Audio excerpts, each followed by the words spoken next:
Here is the HPP Simulation Weekly Race Recap of Round 2 of the Lionheart Retro Series presented by HPP Simulation.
That Porsche pace car, well, he's looking to pull off, and he's looking to give this field to Alex Saunders. Add a blocker right up his tailpipe, trying to push him to the line. And that's really just thinking Alex Saunders, a big old jump on the field. 1, 2, 3. All three of those guys get through, but back behind him, it's a Hornet's nest. The good news is, while they are side by side, Adam, they are clean. So far, all the cars able to make it. Now, they still have the essence to work on. That black straightaway does take a while, but now they're flying down there.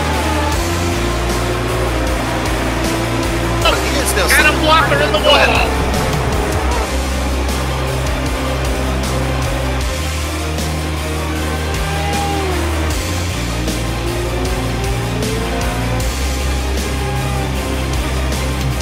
He's going to pass pit entrance. He's coming toward the checkered flag. Give round number 2. That clipping, that Apex Grand Prix at the Glen. Lionheart Retro Series, Alex Saunders. Engineered to win, built to last. Nothing beats the feel of a true hydraulic braking system in the world of sim racing. HPP's hydraulic pedals and their accessories set the standard for simulation racing.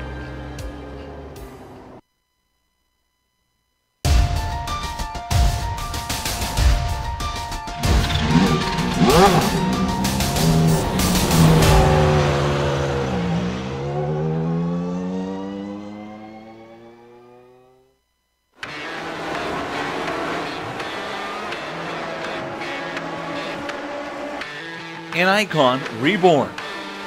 A new season begins. Drivers must face off wheel to wheel with only one goal: to be crowned champion. Experience the competition and the glory days of early 80s IndyCar action. Hear the song of 500 horsepower Cosworth engines. Watch as drivers wrestle these ground effects cars into submission. Without electronic driver aids, it creates the perfect combination of man, machine, and speed. The Lionheart Retro Series, presented by HPP Simulation, starts now.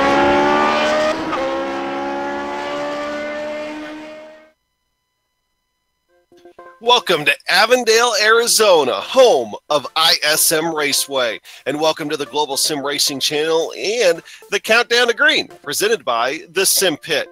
GSRC will bring you all the on-track Lotus 79 Retro action live as it happens. But first, as Soup likes to say, as cyberspace flows into your place over these 15 streamy award minutes, see what he did there to me tonight. We'll bring you all the storylines, all the stats, and the facts you'll need to appreciate the Indy Elite Grand Prix of Phoenix that will immediately follow as we run the countdown to green. Good evening, I'm Adam Young. We gave Soup the night off from the broadcast. Of course, he wrote the script for me there, so he messed me up a little bit there on purpose, probably. And so joining me in the booth tonight, none other than the man himself, Richie Hearn. The doctor of pit stopology, Amjad Yaman, is our director, and he will be using the cameras of GSRC camera guru, Dougie Beard. Looking back at Watkins Glen just 2 weeks ago, some guy named Alex Saunders showed up and made his presence known as he stood out from victory lane and shouted, "I am here," to the masses. he led the entire way, almost, with the exception of the pit cycle. He was joined on the podium by Ryan Otis and Justin Weaver. Now, Richie, I did some looking, and I know you raced here 22 years ago, or yesterday, depending on your perspective, in the Indy Racing League. Turns out you even led some laps that day. So who better to talk about ISM Raceway than you? But folks, before I talk about the track, let me remind you that everything during the Countdown to Green comes courtesy of its sponsor, the Sim Pit. The Sim Pit's an entertainment channel dedicated to sim racing. Its focus is to bring you news, reviews, and information from around the world about sim racing hardware and software. It also focuses on what it takes to be a better sim racer with instructional video and how-tos that will help your performance on the virtual track. Check it out at thesimpit.com. And speaking of virtual tracks, let's talk about today's venue. Nestled in the foothills of Arizona's Estrella Mountains, ISM Raceway is one of America's most challenging ovals. Though it's originally built for open wheel racing, over the past 2 decades, its desert flower has become even more famous for stock car competition. With its short front straight, asymmetrical layout, including a trademark left-hand dogleg on the backstretch, this demanding 1-mile circuit has been a favorite with top driver talent since it opened in 1964. Relatively flat turns in 1 and 2 and the dogleg are banked at 10 and 11 degrees. Turns 3 and 4 are even flatter, slanted somewhere between 8 and 9 degrees. But the best way to get an idea what this place is really like, let's jump on board and take a lap.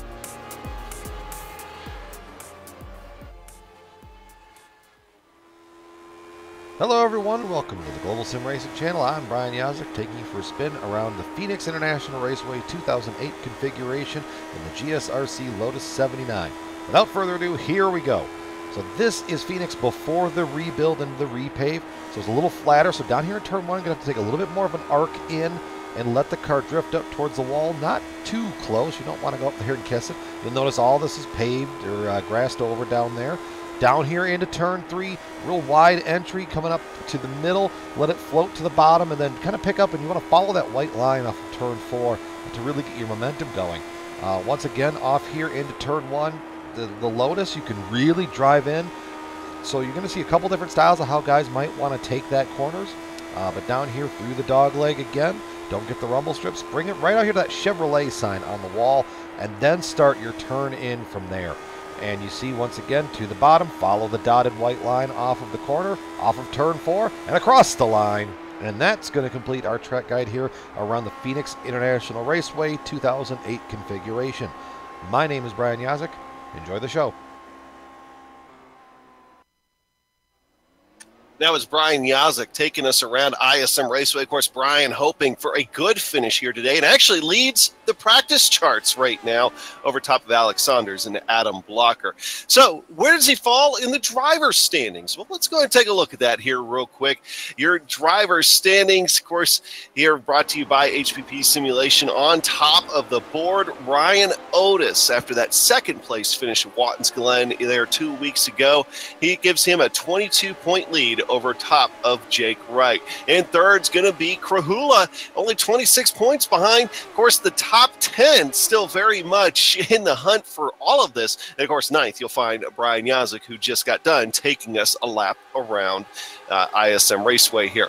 So what about those team standings? Of course, team's a very big part of the Lionheart Retro Series, and Dragonfly Racing is on top very narrowly, though. Of course, Dragonfly is going to include Robert Lewin, Vincent Luthal, Lanini, Otis, and Paulson. That's all part of Dragonfly Racing there. No Name Racing would be Pierre Daigle, Big Joe Hassert, James Krahula, and Jake Wright. They're only 12 points behind, and only 1 point behind them is Mark Amok, Goodman, Hacker, and Weaver with 8-Ball Motorsports. So very, very tight in the top 6 there of your team standings.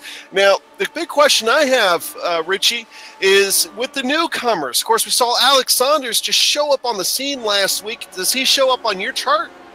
He sure does. We got the Rookie Series standings up on board right here. In first place is Krahula with 81 points. Second place is Mahan, just 3 points behind him. Then we got Yazek, 11 points behind him in third, with Weaver and Saunders rounding up the top 5.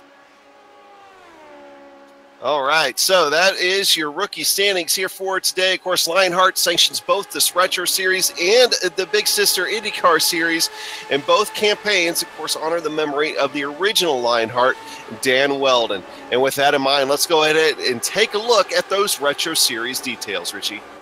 And of course, this is presented by the SimPit, and these series details come to us once again by the SimPit.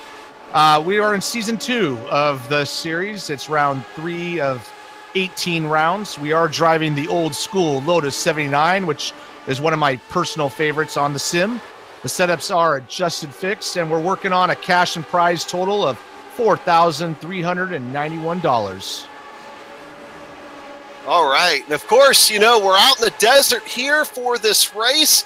Are we experiencing any kind of desert-like weather? And Richie, I'm glad I'll get to hand the weather stuff off to you on this one instead of me doing it. Go ahead and tell us about what the weather looks like out there.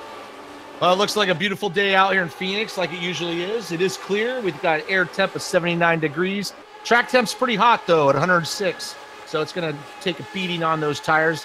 A little bit of wind, 13 miles an hour coming out of the northeast with a little bit of 20% humidity. Very, very dry. Obviously 0% fog, so it should be a good race here. All right, and of course, that wind out of the northeast and temperature 79 almost makes me think a cold front or something just blew through, but at least they get better off than the cold fronts I've been getting near me lately with a whole bunch of dust. We don't got that, of course, out there here for today. All right, so we're waiting for qualifying to get started. The guys are wrapping up practice here right now with Yazik still on top of those practice charts. We'll see if he's going to be able to come away with the pole.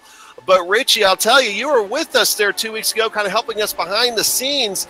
Alexander, second on the practice charts. What are you expecting out of him here today? Well, he's probably going to just continue on that success. I mean, he's second right now. He's obviously got a really good feel for this car. I'm pretty excited about this race. I mean, this car's got a lot of downforce on the underside, so, it should have a lot of grip without being able to follow too close to. What I mean is you'll be able to follow close to each other without losing a lot of grip. That was the point I was trying to make. But you know what? We'll see. There's a lot of good drivers here. They got a lot of experience, so we'll see how this works out.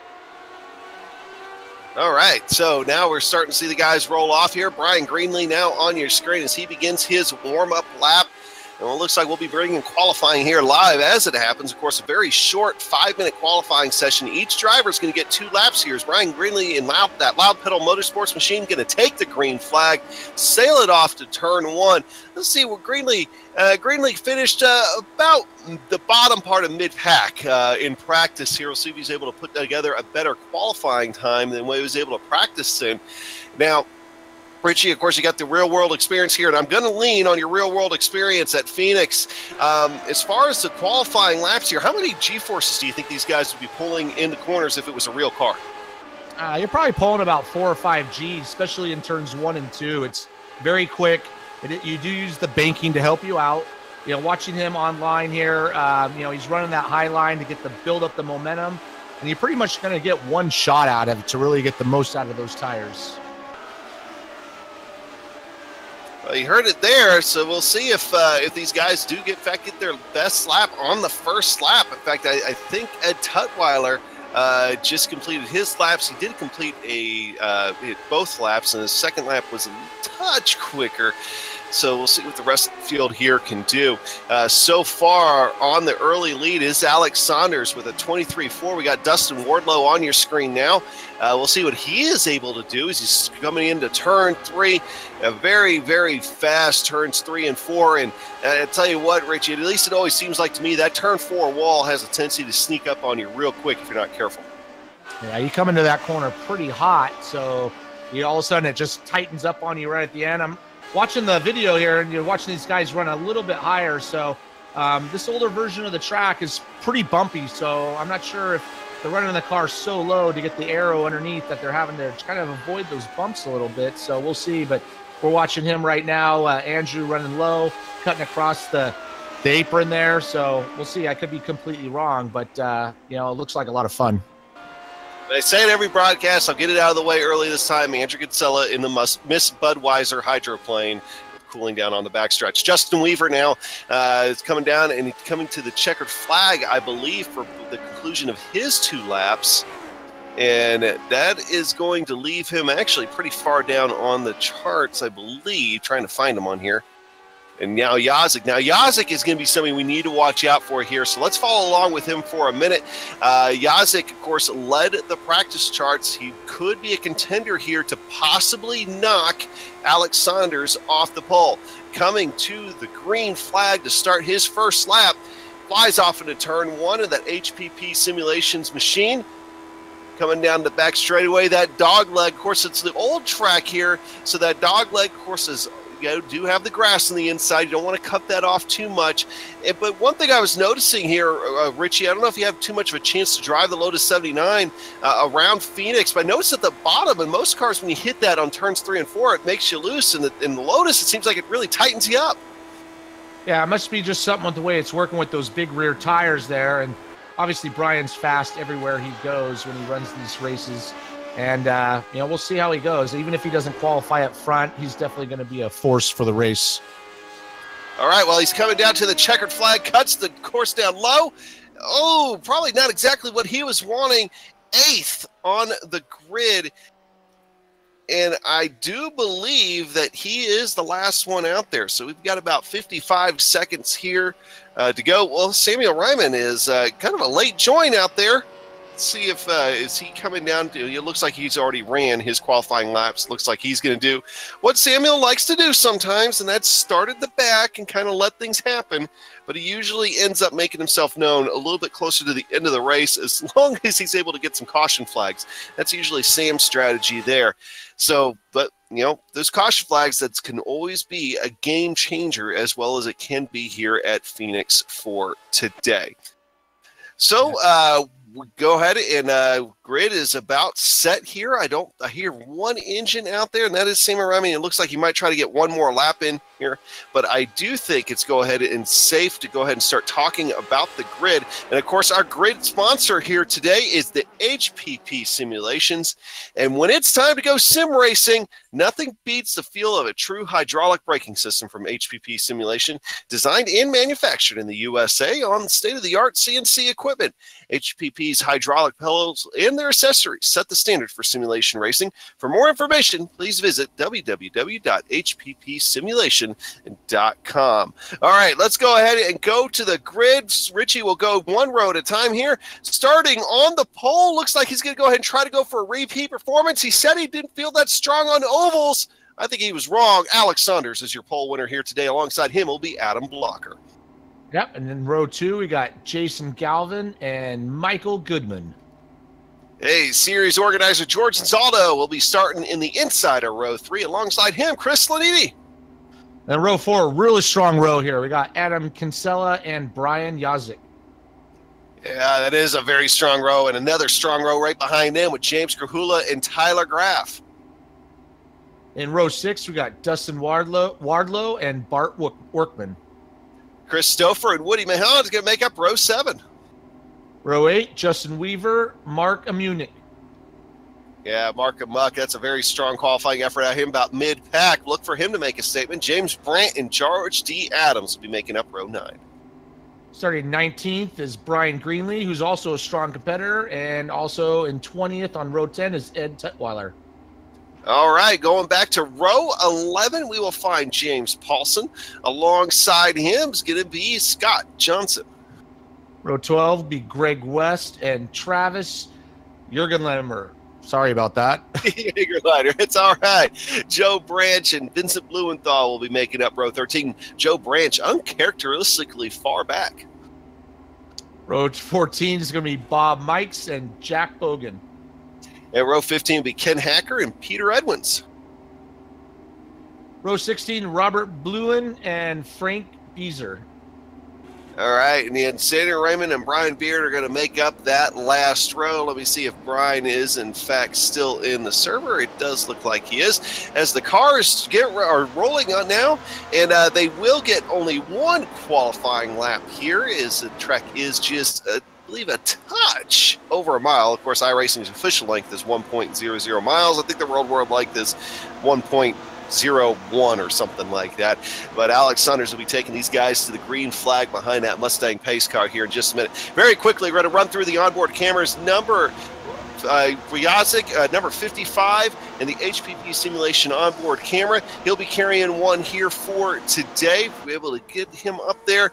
And then, yeah, right there, right above the roll bar, we'll go over to Jason Galvin in the butt kicker onboard camera. He will be carrying one all around here for today.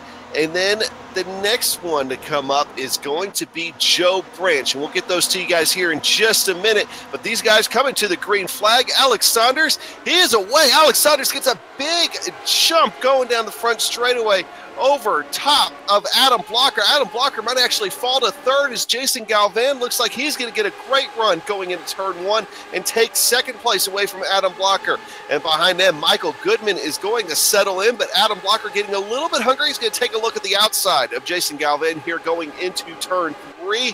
Thinks better of it, kind of lets off a little bit. Once again, that turn four wall does kind of come up in a hurry. And then Andrew Kinsella ended up coming in fifth, kind of back there. And Yazik had himself a good start, already up a few positions, and now running in sixth position. Richie? Yeah, we got a big battle for the lead here. I mean, Alex Saunders got a jump, but here comes Jason Galvin passing him underneath. Looks like that draft is really strong. Got a four-person battle here for the lead, so should be pretty exciting as we go into turn one. Yeah, and I believe Jason Galvin was able to come away with leading that lap. There are bonus points, but oh, they almost touch wheels between him and the rookie Alex Saunders. But they're able to come away unscathed here this time. Jason Galvin just not able to clear him just yet. Alex Saunders is going to get a good run on the outside of coming off of four, going into turn one. Still fighting hard. And don't forget, Adam Blocker is right back there as well. Adam Blocker, one of the hottest drivers in the series to end 2017 and starting off strong in 2018 as well. These guys running side by side like this lap after lap is really bringing the pack up to them. So we got Adam Blocker in third, Michael Goodman in fourth, and here comes Andrew Kinsella and Brian Yazik, like we knew they would be up there, and they're still working hard to get up to the front. And no surprise that there was going to be able to find their way as now Alex Saunders is able to clear Jason Galvin, but Jason Galvin already coming back on the inside. I think that's going to be going on here for a little bit there, Richie, as they almost get together again. Adam Blocker right underneath the rear wing of Alex Saunders, pushing him forward. Yeah, they can't seem to make that pass complete, so I see Adam Blocker kind of poking his nose. He was for a little bit trying to go three wide through 3 and 4, and now we're all single file, but here comes Jason Galvin. Once again, this looks like it's just going to be a fight all the way through. Yeah, and of course, one guy you saw trying to poke his nose there, we were riding on board with him just a moment ago, and that was Andrew Kinsella. As now Andrew is just fighting to hang on to fifth position now with Yazik back there getting really hungry. And that pack behind Yazik, as you mentioned, Richie, starting to suck up. Of course, Yazik's good friend, James Kahula, right behind him now. And Dustin Wardlow coming up. Dustin Wardlow is actually going to take a look on the inside of James Kahula, but he's going to get slowed up by Andrew Kinsella. Andrew Kinsella has a bad turn 3 and 4. Yazik's going to be able to clear him on that HPP simulation onboard camera there, looking out over top of the rear wing. Yeah, they're just really fighting it hard early on in this run. You know, it's about 19 laps of fuel, so we'll see how those tires last. But here comes Adam Blocker once again, looking to the outside. He really wants to get to the front of this thing, get some clean air. You know what? This would be as good a time as any. We didn't get quite of a chance to get to him right off the start, but let's go ahead and ride on board here with Jason Galvin and that butt kicker onboard camera, and maybe we'll be able to see him racing side by side here with Alex Saunders as he's trying to slide up on him. Just can't quite clear him. That's a great look over behind that right rear tire and the right wing, or rear wing. Man, I cannot talk all of a sudden. Alex Saunders fighting hard. Alex Saunders might get him cleared through the dog leg, and indeed he does. You see Alex Saunders there slide in front on that butt kicker onboard camera. Hey, while we're talking about onboard cameras, I know we got a battle for the lead, but Joe Branch is back there in 29th position, falling back just a little bit. We want to make sure we give him a mention as well. Of course, he's carrying the Indy Elite Series onboard camera. Indy Elite, also the race sponsor here for today, of course, so we want to give them a big shout out as well. All right, back to that battle up front with Jason Galvin up there now side by side with Adam Blocker. Now he's ran third last lap. He's going to fall back to second, or fall up to second. You fall up apparently. This last lap, Adam Blocker right there. And now Brian Yazik having to really try to fight, but he is gunning for fourth. Actually ran fourth that last lap over Michael Goodman. It looks like these guys up front, well, just as I say that, I was going to say they settled down, but here comes Adam Blocker really working on the inside. He's been trying hard to get up front, and he's trying to run that lower line, which is obviously the shortest distance around. And now here comes Jason Galvin once again poking his nose underneath. So it's pretty tough racing here. Be interesting to see how it plays out as far as tire wear and as we get near the end of this fuel run and those cars lighten up here. Well, while the battle for the lead is calmed down here for just a second, obviously lots of battles going on the racetrack. Let's talk about the race analysis here for today, and that is brought to you by Lock Precision. Remember, fly hard, fly safe, fly lock. And today we got 175 laps, Richie. We're looking at about 85 lap stint on fuel, which puts us at about 170 laps. So these guys are definitely going to be looking for some cautions to try to stretch that tank just a little bit. And of course, remember, in this series, if you have 8 incidents in the race, you're going to get docked 3 points. If you hit 12, you're DQ'd and you're docked 5 points. Kind of help add that insult to injury back there.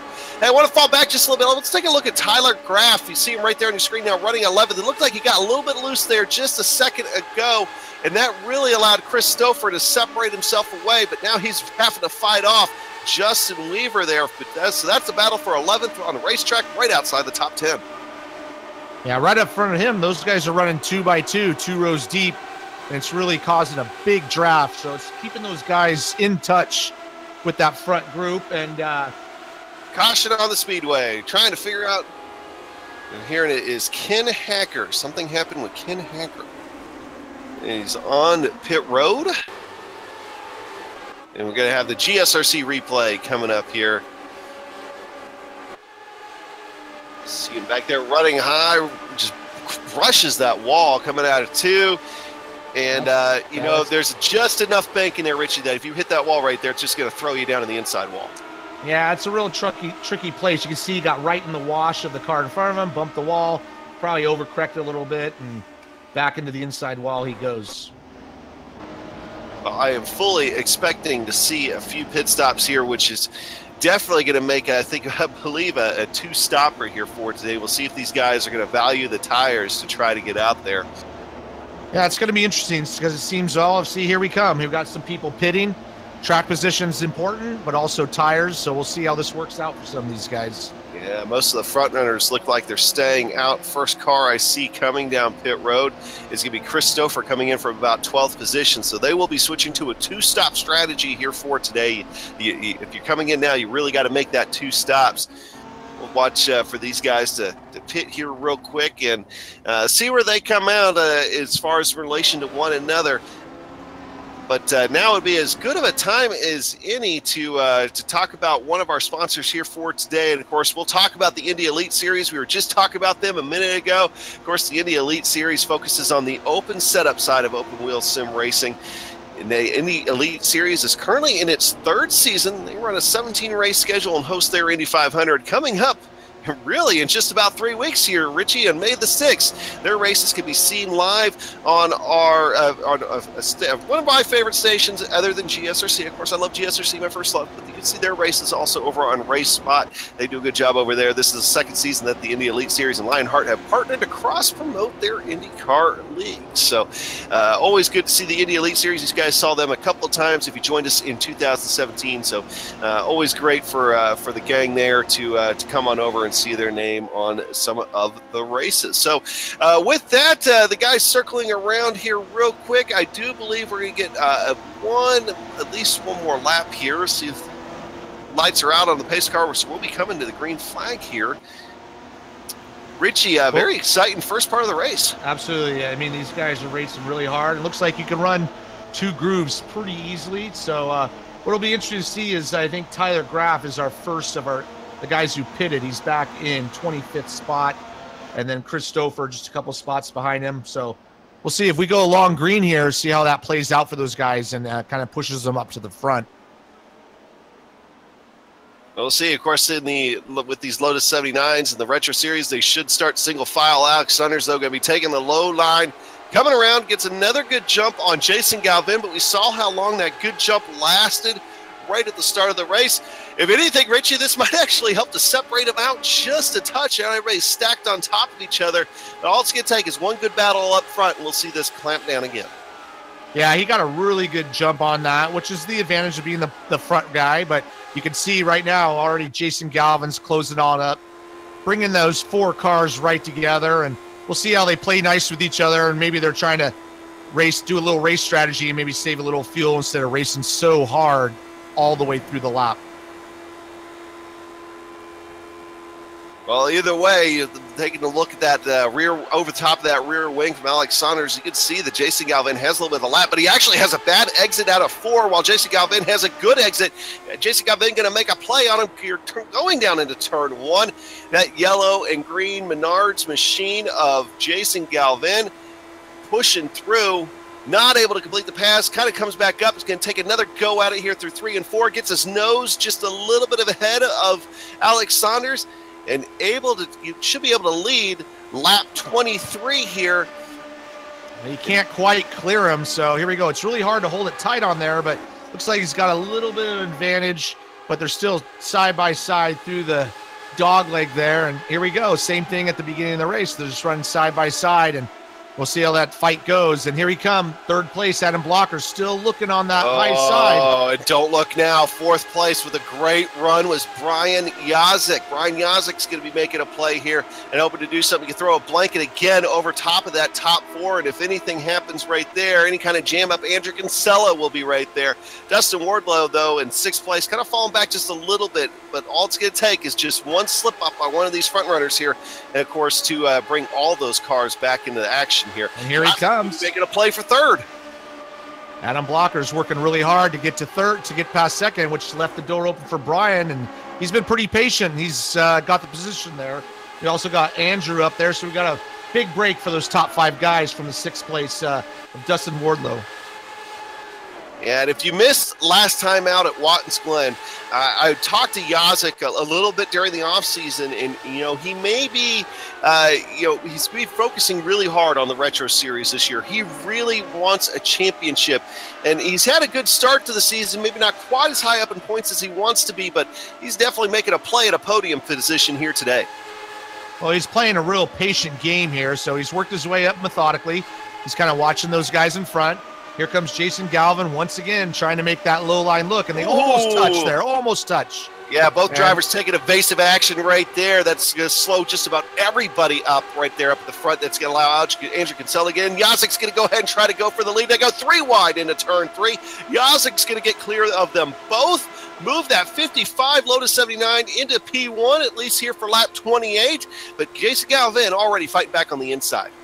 Yeah, Jason Galvin really loves that inside line. He hasn't quite been able to make it work to get right in the lead, but he's really trying hard. And once again, that patience has paid off for Brian as he's still fighting for the lead with Jason.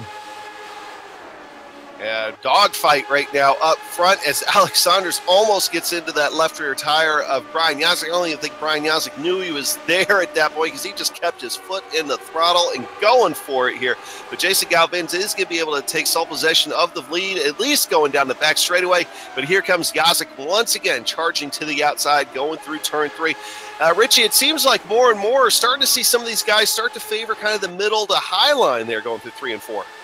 Yeah, I mean, the tires must be wearing out, and you want to keep that car as freed up as possible. So what I do see, though, it used to be a group of 4, and now we're looking at about almost a group of 8 or 9. So those guys fighting up front is just bringing the pack back to them. Doing a good job of fighting there. Of course, now also another battle shaping up here for 5th and 6th. Dustin Wardlow's been able to find himself to the inside of Andrew Kinsella. And Andrew Kinsella now, with that pack really kind of jammed up, it allowed Dustin Wardlow's group to catch right back up there. Of course, we're riding on board right now with that yellow machine of James Krahula.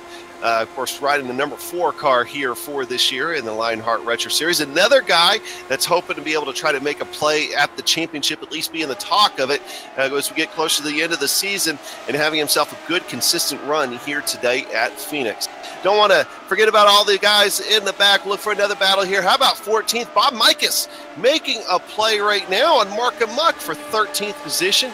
We'll slot him up front in that black and gold players machine there. Just a beautiful old school paint scheme on both those vehicles right there. And Richie, you brought that up earlier. That's one of your favorite things about this series, isn't it? I love these old school paint jobs, the old Shadow Formula One car. We got the Benetton, we got the Marlboro, we even have a Menards IndyCar paint job out there. So I love it. And man, these guys are battling hard up there. We got almost contact there between, I think it was second and third. And man, this is an awesome race so far.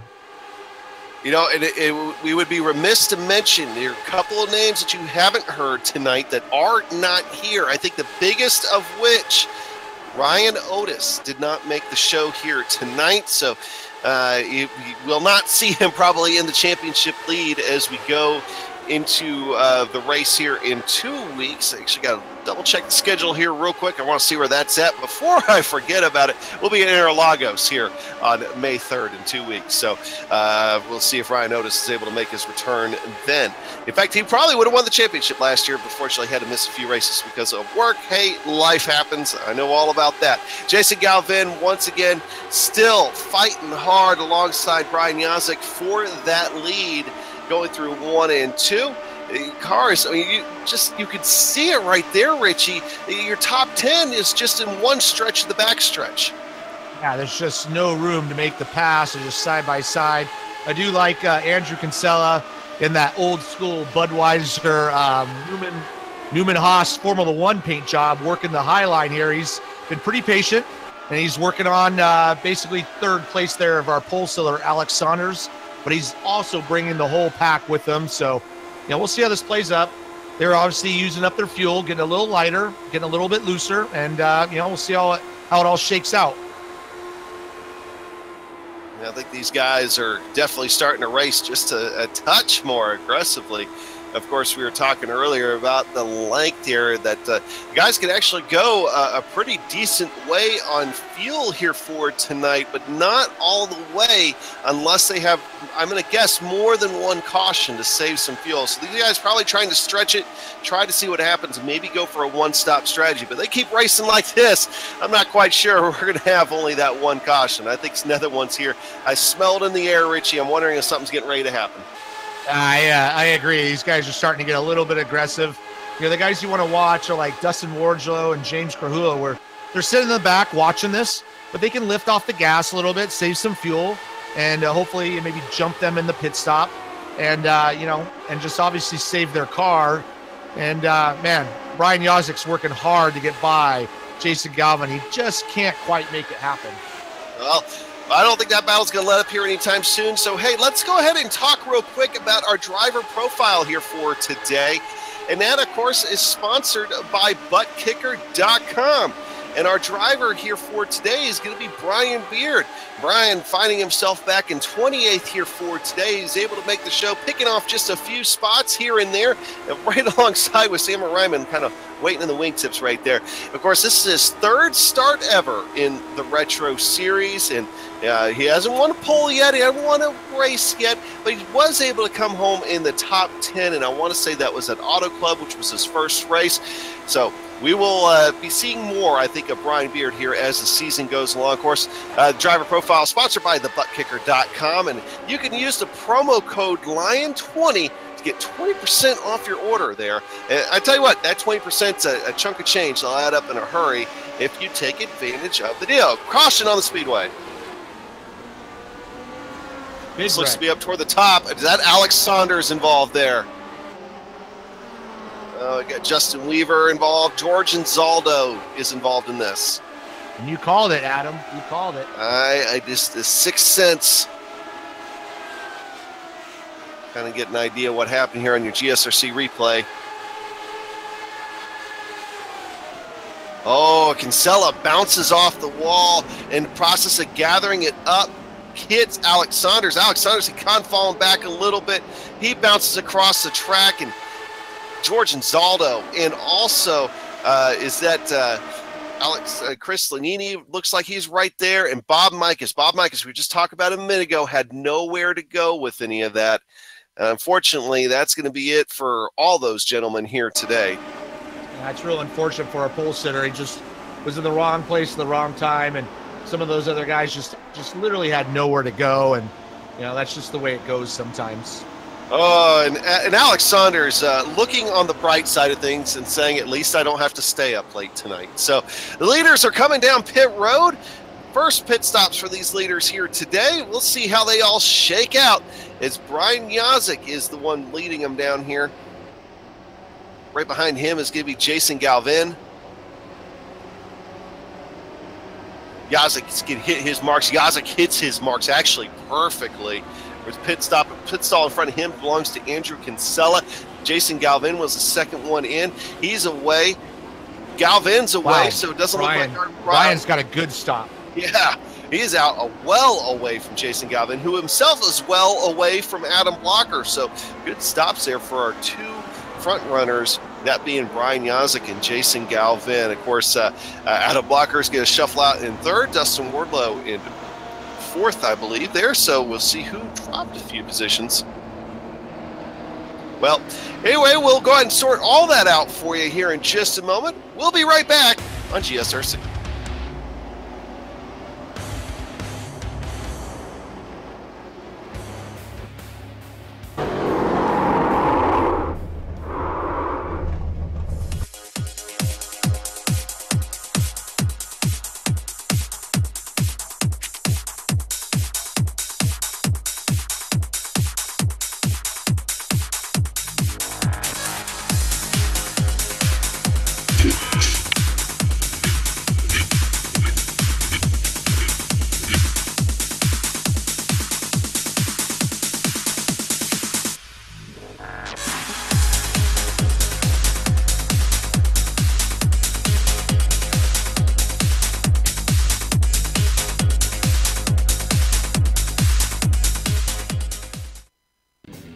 The Sim Pit is an entertainment channel dedicated to the world of simulated motorsports. The Sim Pit is a leader in providing the sim racing community with news, reviews, interviews, DIY pieces, and instructional videos to make sim racing a better experience for all.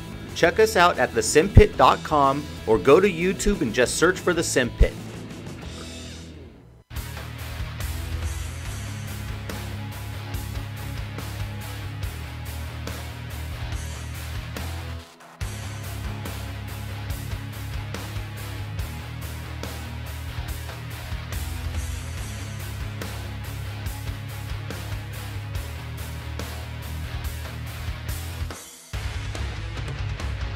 And welcome back to ISM Raceway here at Phoenix. Lights are off on the pace car, getting ready to go back to green just a minute, but we want to give another shout out to one of the sponsors here for the Lionheart Retro Series, that being Butt Kicker. If you're a sim racer looking to add that missing driver to car connection, bringing more realism to your sessions, Butt Kicker products are the way to go.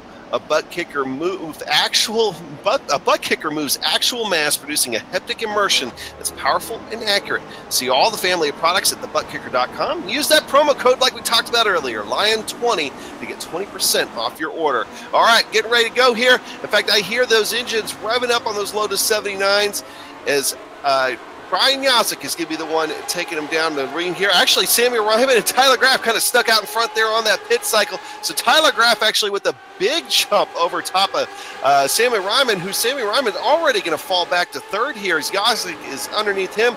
You got to remember, Tyler Graff and Samuel Ryman will be on older tires here, as they're going to be on a completely different pit strategy now than the rest of the field.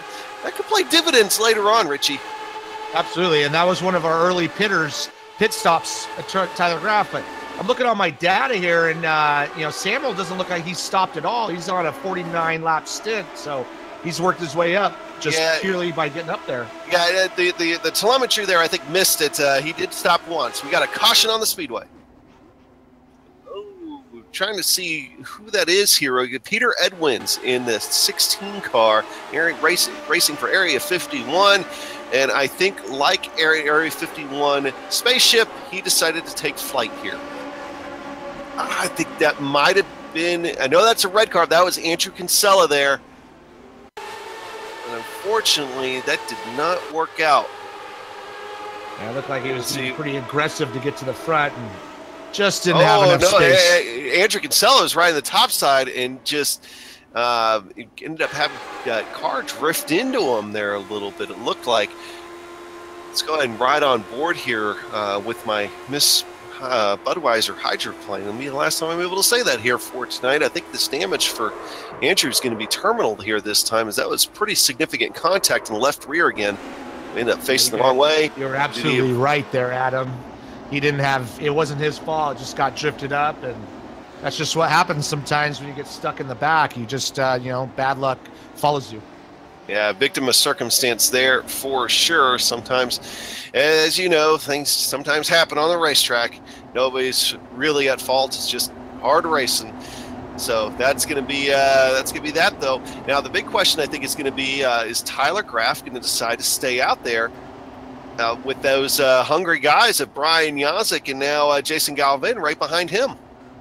Yeah, those two guys have you know, got right back to the front. Tyler's there on old tires, so we'll see what he does. You know, if it was me, I'd probably stay out. You know, just have some fun. I'm pretty sure another yellow will come out, and you'll get a chance to pit again.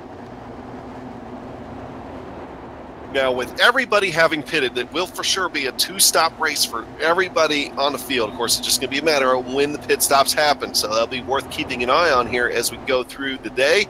And, of course, another company helping us get through the day. It's going to be HPP Simulation. We talked about them a few times here for today. And actually, the sponsor of Brian Yazik's onboard camera, HPP is awarding, get this, a set of pedals valued at $1,395 to the season champion this year. So those guys have something to really fight for. HPP's hydraulic pedals and their accessories set the standard for simulation racing. Visit HPP Simulation to check it out. HPP, designed to go fast and built to last. Of course, HPP, one of the wonderful sponsors that are really buying into the Retro Series, and these drivers definitely not disappointing. Some fantastic battling going on up front here today, Richie. So we're nearing, let's see, it's a 175-lap race. We're on lap 53 now. Who's one of your early favorites that you're really going to be keeping an eye on here for the rest of the way? Definitely Brian Yazik. He started in that fourth row, I believe. He's been real patient. He's up in second place. Obviously, Jason Galvin's been working real hard in that low side. So those two guys have survived this part of the race, and I assume that they're going to battle hard. We'll see how Tyler can hold them off with those tires, but him and Samuel have put themselves in a really good position with those early pit stops. And, you know, clean air seems to be really helping those guys to just kind of stay there for right now. Well, I'm going to go with the dark horse here, and you can call me crazy if you want, but he likes these mile flat tracks. It's one of his best oval finishes last year was at Milwaukee.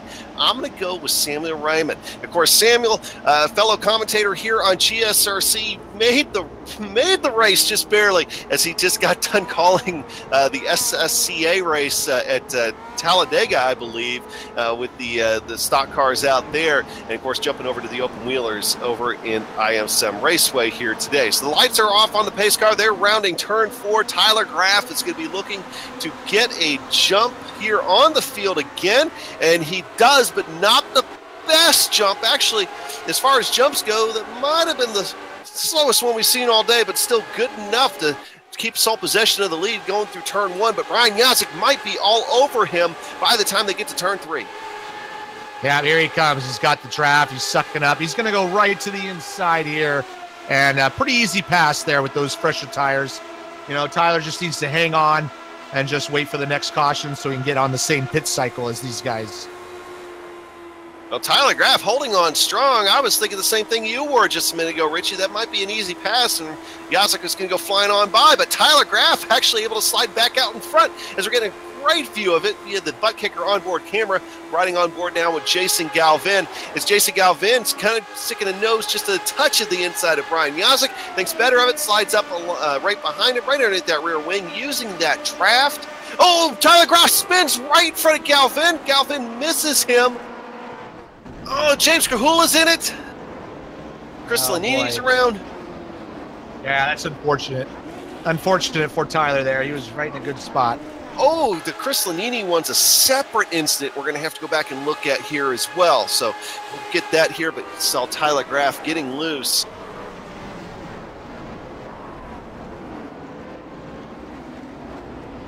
Oof. Wow, wild ride there from Tyler Graff.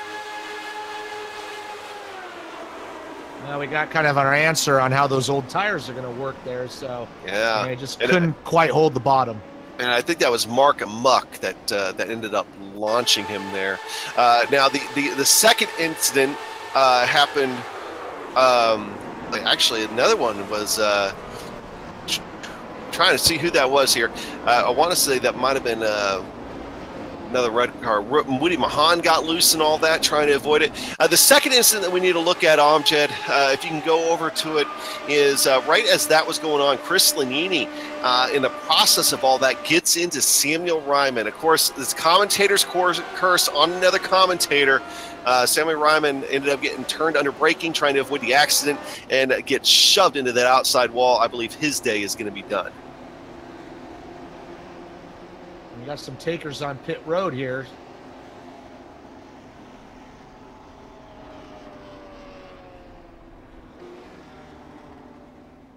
Yeah, Kahula ended up with a little bit of damage on that side pod. We'll have to see if it got into the suspension at all, and he is out of the car. So I think the short answer to that question is going to be yes.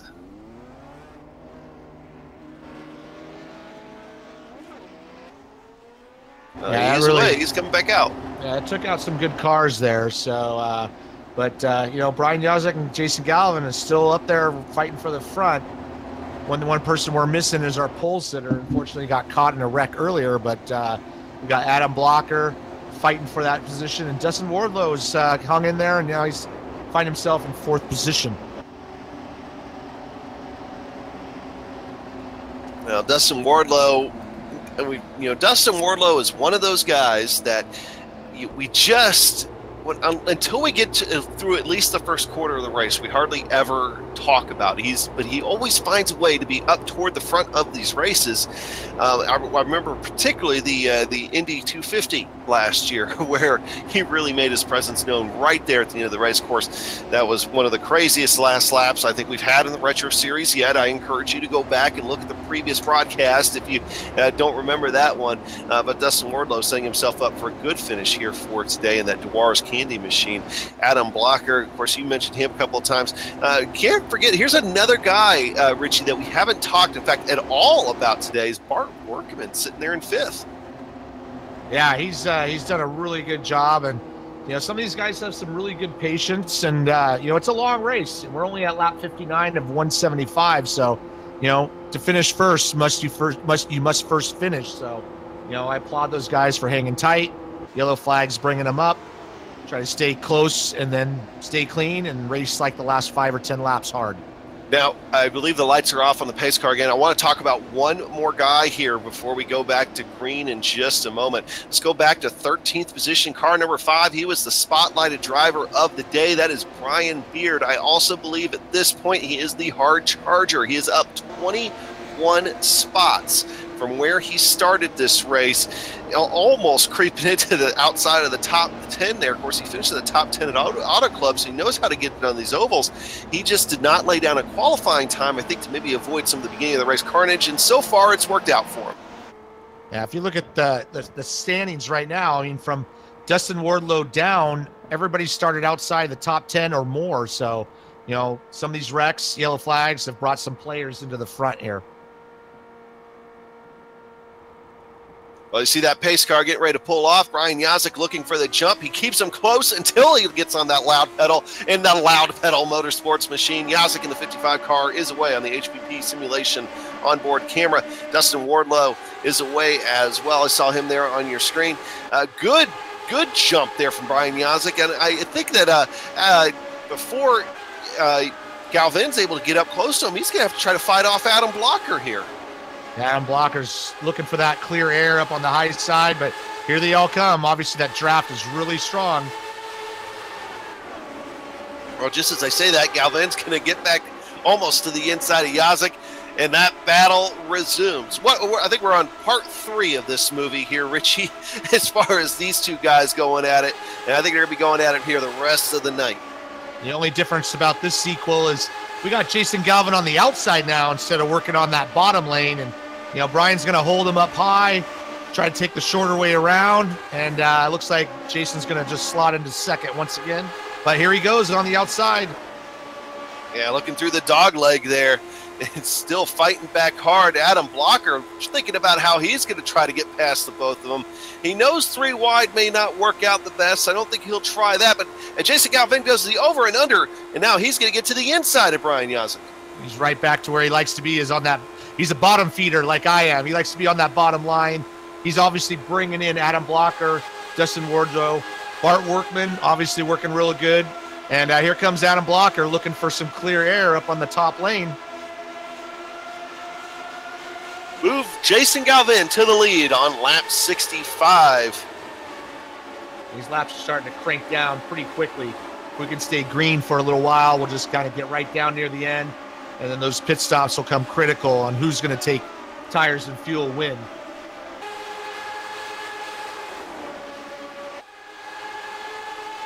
Here it comes, side by side. Yeah, and Jason Galvin getting out. It's almost like the start of the race. They're all over again. First 2 rows, side by side. Where's Jason Galvin up front, Byron Yazik alongside him, and then back behind him, you got Adam Blocker and Dustin Warlow. Dustin Warlow is going to fall off the pack just a touch, but still right there. In fact, he charges back to the inside of Adam Blocker. They're coming out 4. In fact, he's going to take a look at the inside of Brian Yazik and try to make a play for second here.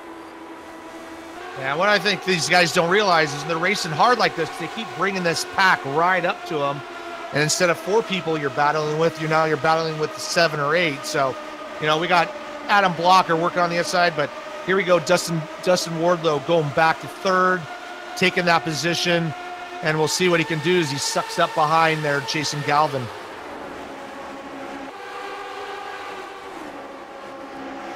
Jason Galvin and Brian Yazik still cannot get separated. The same for him.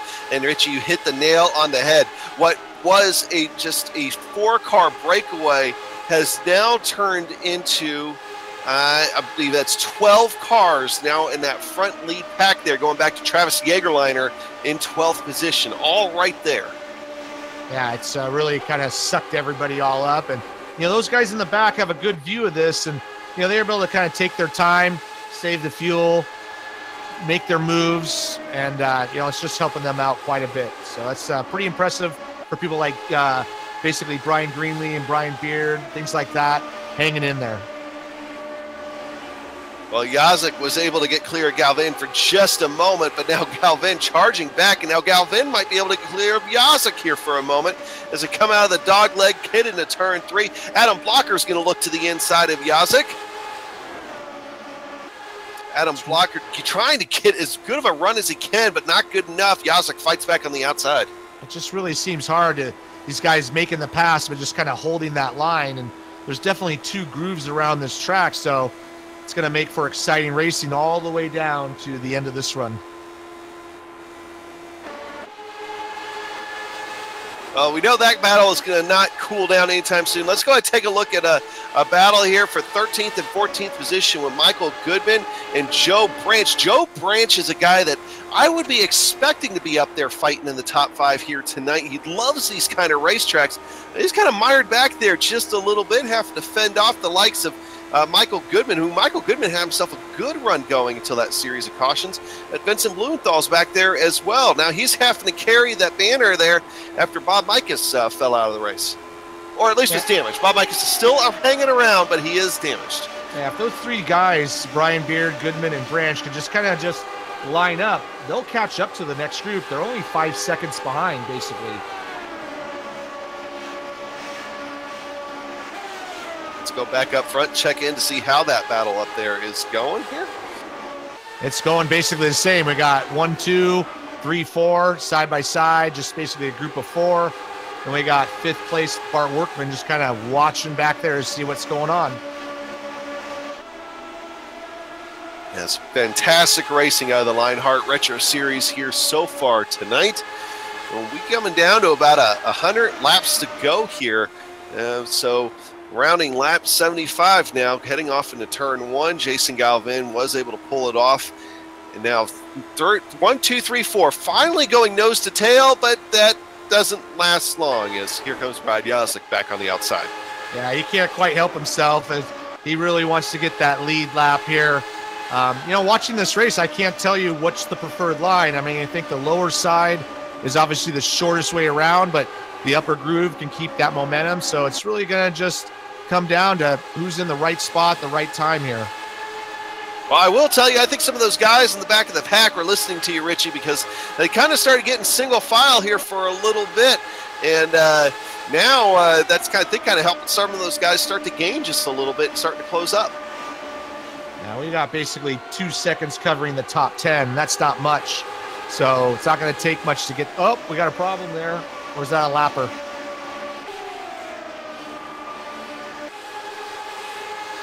Yeah, Jason Galvin still up front. Jazik right behind him. Adam Blocker in third, and Dustin Wardlow in fourth. And now move James Brandt into fifth position as he's going to get around Bart Workman here. So James Brandt, another guy that we haven't talked a whole lot about here today. Another one of those guys running a retro paint scheme for that Lotus 79 machine. Yeah, he's running that Shadow, old school Shadow F1 paint scheme, which is awesome. And I started 17th up to 5th, so he's got to be pretty pleased with that. But I'm sure he wants a little bit more than just a top 5. Well, it seems like he does have the pace to try to do something. As before too long, he might be up underneath Dustin Wardlow's rear wing. He's certainly gaining ground on him. George D. Adams back here in 7th. Man, there's several of these guys that we haven't talked a lot about here today. And George Adams having himself a good run. Yeah, George Adams running really strong right there in 7th. He's got the old school Ferrari paint job there, which is kind of cool. And he's running right there in the top 10 with all these guys. We are coming up to another little bit of lap traffic here, so we'll see how this plays out for these leaders. Yeah, some of these guys were either caught up in an accident or had some connection issues. Of course, the guy that they're coming up onto now, we talk about retro schemes. How about James Paulson? This is Soup's favorite scheme 1 week ago at Watkins Glen because it's the old school Atari paint scheme for pole position. As you see our leader, Jason Galvin, go underneath him and on his way. So no pole position here for today for James Paulson. James had a few connection issues earlier on, so he's running a couple laps down to the field. But one thing he's doing here, Richie, it's kind of breaking up those leaders just a touch. Yeah, absolutely. Got a little breakaway there for Jason. He's got some clear air. You know, Adams in 2nd. Brian's in 3rd, but here they come. You know, that draft is really strong, so it's almost impossible to really pull away. It's just all it's done, just clear the air a little bit, but I'm sure we'll get back to that two-wide racing pretty soon here with Adam coming pretty strong.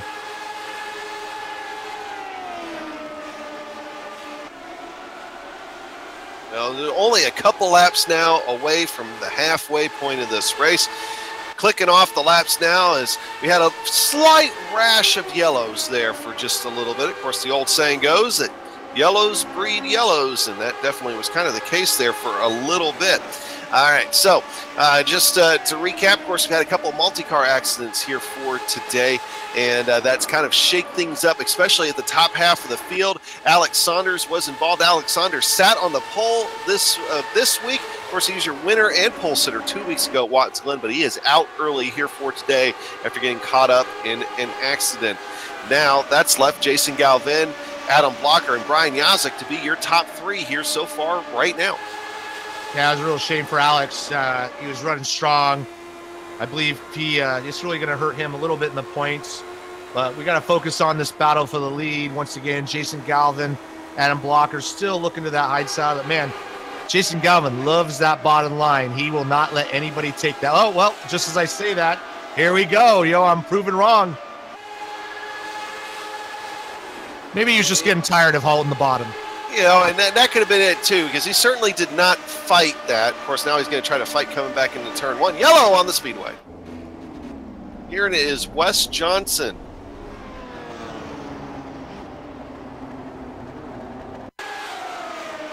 Getting that GSRC replay fired up here. We'll see what happened. Trying to get around Paulson there. And Paulson did get a piece of that. Just too many cars, too little space.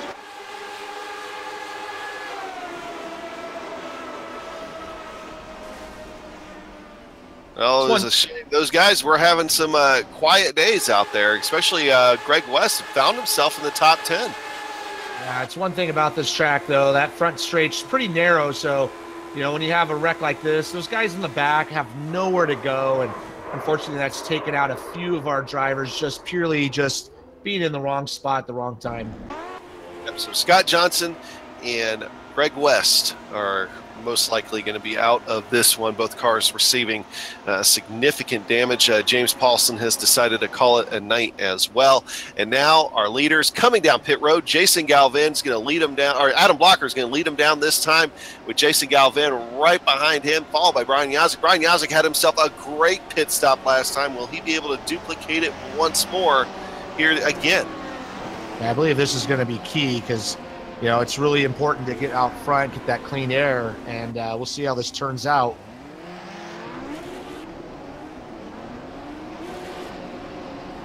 A couple of guys did stay out. We'll show you those here in just a minute. As Adam Blocker is going to get a great run off of pit road, and followed by, looks like Galvin and Yazik and Wardlow. That's going to be your top 4 out of the cars that pitted.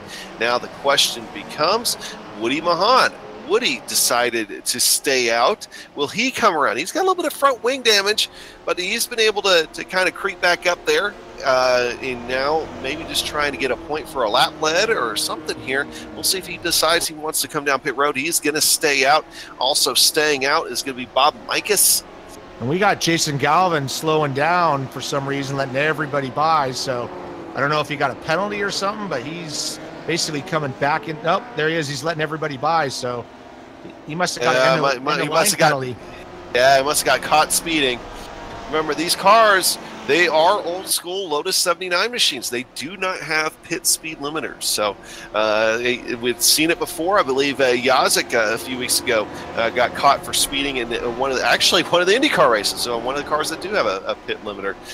So it is something that's easy to do, especially at some of these shorter mile tracks. All right, so lights are on the pace car here. We're going to go ahead to take just a very quick break, and we'll come back and bring you the green flag in just a moment.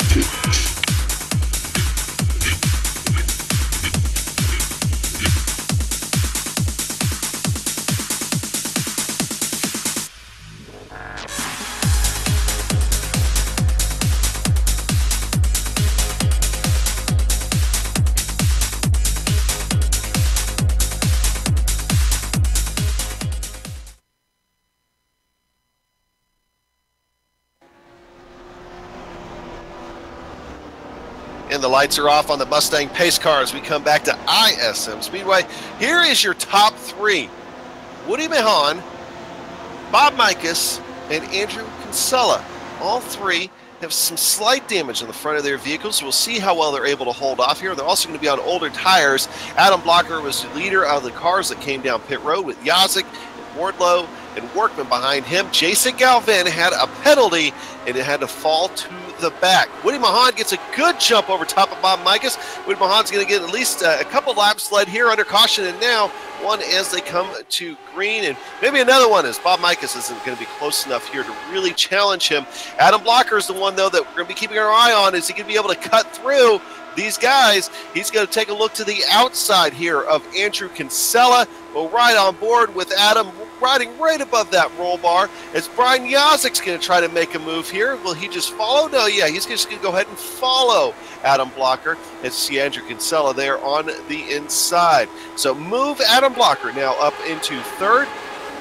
as he has his eyes set on Bob Mikus. He's going to get underneath Bob Mikus. That's not going to be a problem at all for Adam Blockers. He's going to get around him, and this is kind of helping separate him out a little bit from Brian Yazik, as Brian Yazik having a little bit of trouble getting around Andrew Kinsella back there, and a good car separates him. As Adam Blocker is going to try to go after Woody Mahan. Woody Mahan, though, set some pretty decent times here first couple laps after the green flag, but not quite as good as Adam Blocker, being on slightly older tires. Richie?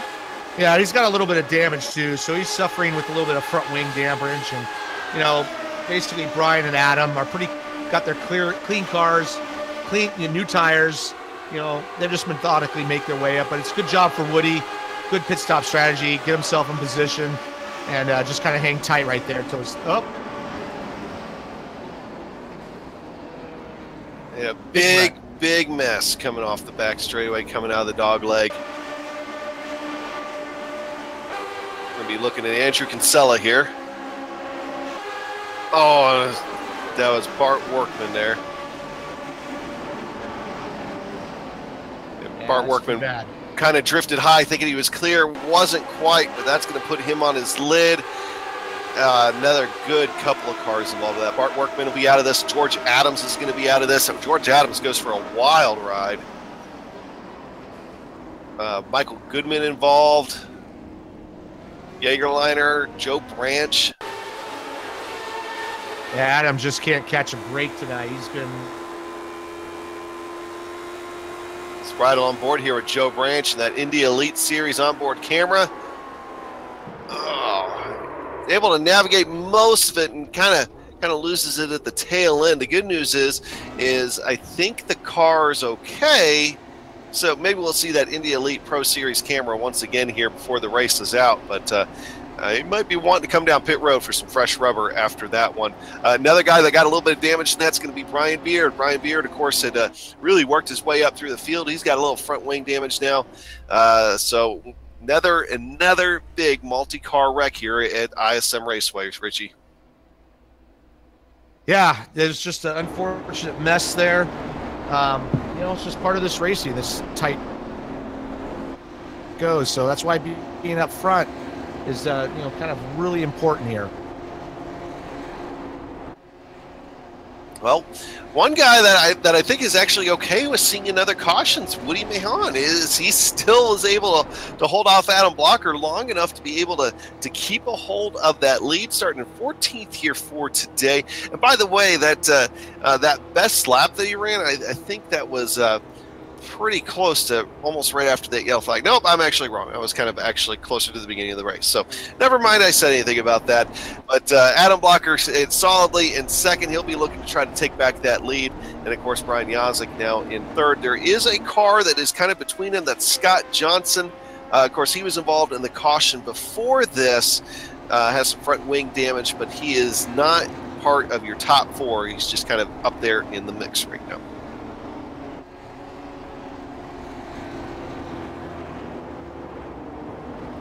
So now that we kind of got this all settled out, now it looks like there's going to be no real takers on pit road here.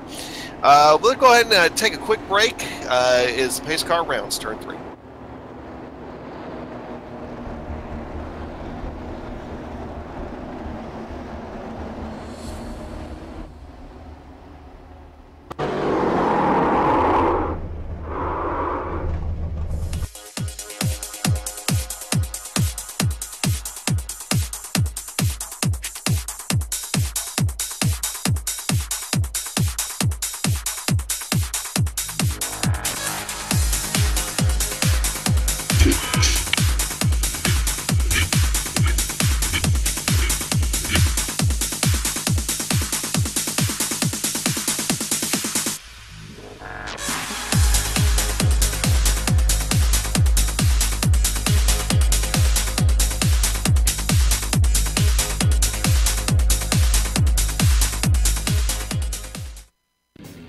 The SimPit is an entertainment channel dedicated to the world of simulated motorsports.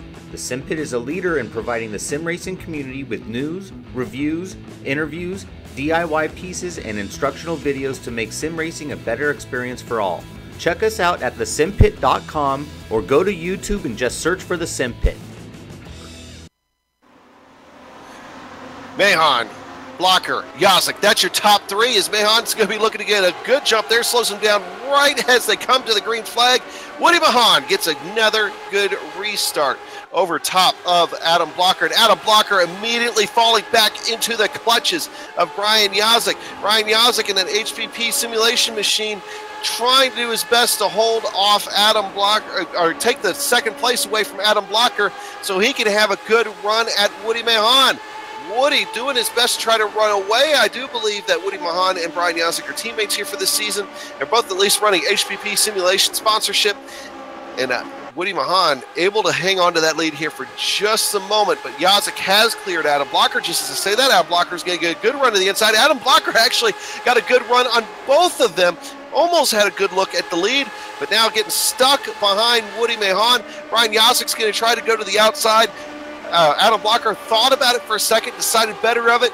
He's going to let Yazik get on around Woody Mahon. Woody Mahon also on older tires, don't forget. But they've all had a chance to cool down and at least have a couple laps of green on them now here, Richie. Yeah, Woody's hanging on there really good with a little bit of damage, and was a little bit of a blocker for Brian there on Adam Blocker, coincidentally. And that gave him right to the front. But here comes Adam. He's going to get that spot, I think. I think Woody's got a little bit of a wing problem and understeering a little bit too much in 1 and 2, which is also bringing Dustin Wardlow up 3 wide here into 3. Well, it seems like everybody's going to get out of that 3 wide situation unscathed. Woody Mahon's going to fall back into 3rd position as we begin lap 1:04. Dustin Wardlow now in 4th position. He's going to be getting a good look here underneath Woody Mahon. And James Brandt. James Brandt's been able to avoid some of the chaos back there, and we can now move him up into 4th position. And we also got Vincent there. He's only a second back. He started way back in basically 26th position. So he's doing a good job surviving and getting himself up there to the top 6 here. Well, and don't forget Vincent Blumenthal. Of course, he was involved in a little bit of an accident earlier, but Joe Branch was involved in the accident previous to this, and he has already found himself back up into 7th position in that Budweiser machine. And don't look yet here on that Indy Elite Series onboard camera. In fact, you look on the other side of him, well, you got to go over to our butt kicker onboard camera, and that's going to be Jason Galvin. Jason Galvin overcoming that penalty, and he is trying to do something, make something of it here as he's fighting right now to get back up to the front of this field. Of course, Jason Galvin, between him and Brian Yazik, have led most of this race here so far. Yeah, I was just going to mention that about Jason. I mean, he's really worked hard to get himself back up there, and he's still got a few positions to go, but I believe he's going to get back up there and be able to fight those guys, Adam and Brian, for the lead pretty soon here. Well, he's got quite a bit of time still to do it. Doesn't need to force the issues. We still got about 68 laps to go here. Adam Blocker going for the lead here underneath Brian Yazik. So that didn't take long. Dustin Wardlow up there messing around now as well. And it's kind of like what we've seen all day long here is that, no one can kind of quite run away. They get in the front, and here comes second place. They run 2 by 2 a little bit, and it brings that whole pack right up behind them. And of course, that's really going to work out for the likes of Joe Branch, Vincent Blumenthal, and Jason Galvin back there. And Woody Mahon still hanging tough in the top 5. Woody Mahon may very well be a threat in this once the pit cycle stuff starts to work itself out in that clipping the apex machine. And, once he gets some fresh tires on there to match everybody else, he'll be a contender. But talk about contenders, how about James Brandt up there taking a look on the inside just a moment ago of Dustin Wardlow, and he could be trying to get some more spots out of this here before too long. Dustin Wardlow himself just kind of waiting to see how this battle here with your leaders shakes out. Pretty much got basically a pack of 8 here.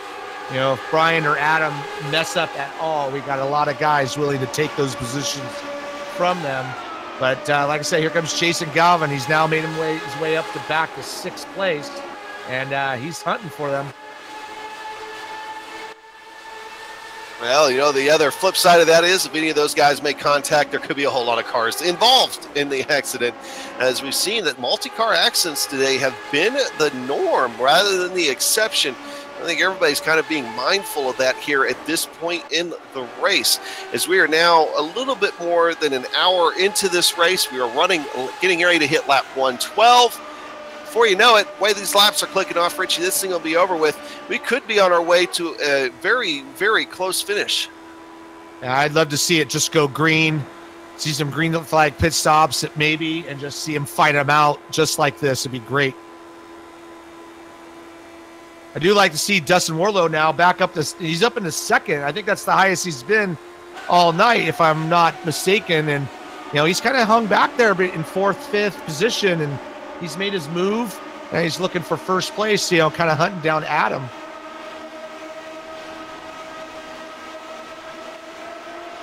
Well, he's been very patient, but that's Dustin Wardlow's style. He brought up that he's one of those guys that a lot of times, especially in these oval races, he's always there at the end, but you don't really talk about him to the end. But tonight, he's been up there in the top 5 most of the evening here so far. And now definitely going to have to keep him on the contenders list here so far. Now, leaders will be coming up on some lap traffic here in just a moment. That's going to be Chris Lanini. Will be the first car that they catch as far as being a lap traffic. Chris was involved in an accident earlier on in that Dragonfly racing machine, and he won't put up any kind of challenge with the leaders. In fact, there they go. Passing low, going through 1 and 2. Yazik does get slowed up just a touch by him, but I don't think it's enough to really impact either one of them at that point. So Adam Blocker now sole possession of the lead. It's probably the cleanest looking lead we've seen yet here today. And just as I say that, go figure, Dustin Wardlow is going to make a play on that one position. Yeah, I was just going to point that out myself. They kind of single filed for a while and kind of settled down, but Dustin got tired of running second. Brian's definitely tired of running third, so he's trying to find his way through, and he might get on the inside here of Adam. So Adam's going to go basically from first to third in about 2 laps maybe here, and here goes Yasik's going to go right for the front almost. Had to back out of it there. Dustin Wardlow really came down and shut that door, and I think to the point that it kind of scared Yazik. Yazik got out of it thinking discretion was the better part of valor on the HPP simulation machine, and everybody's living to fight another day. But your top 3 is now Wardlow, Blocker, Yazik. We'll go ahead and go 2 more back in that, and there you will find James Brandt and Woody Mahan. That is your top 5 here at the Grand Prix of Phoenix at ISM Raceway. And don't look now, trying to get into the top 5, looking to the outside of Woody Mahan is Jason Galvin. Now he goes from the outside to the inside, going down the front straightaway here. He's going to try getting him going into turn 1. He's able to get the nose out ahead, but Woody Mahan able to have that good run on the outside at 2 and actually have the front line through the dog leg. But Jason Galvin still fighting back on the inside, going through 3 and 4. Sometimes a shorter way around doesn't always work out for you, as that pinching is really kind of slowing up Jason Galvin on that butt kicker onboard camera, as he cannot get around Woody Mahan just yet. But Jason Galvin, after that penalty, already sniffing a top 5 position.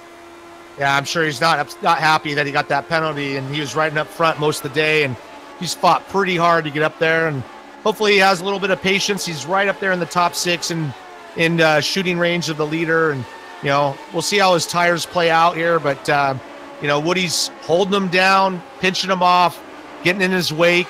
And just as I say that, here comes Jason on another nice run into turn 3 on the inside.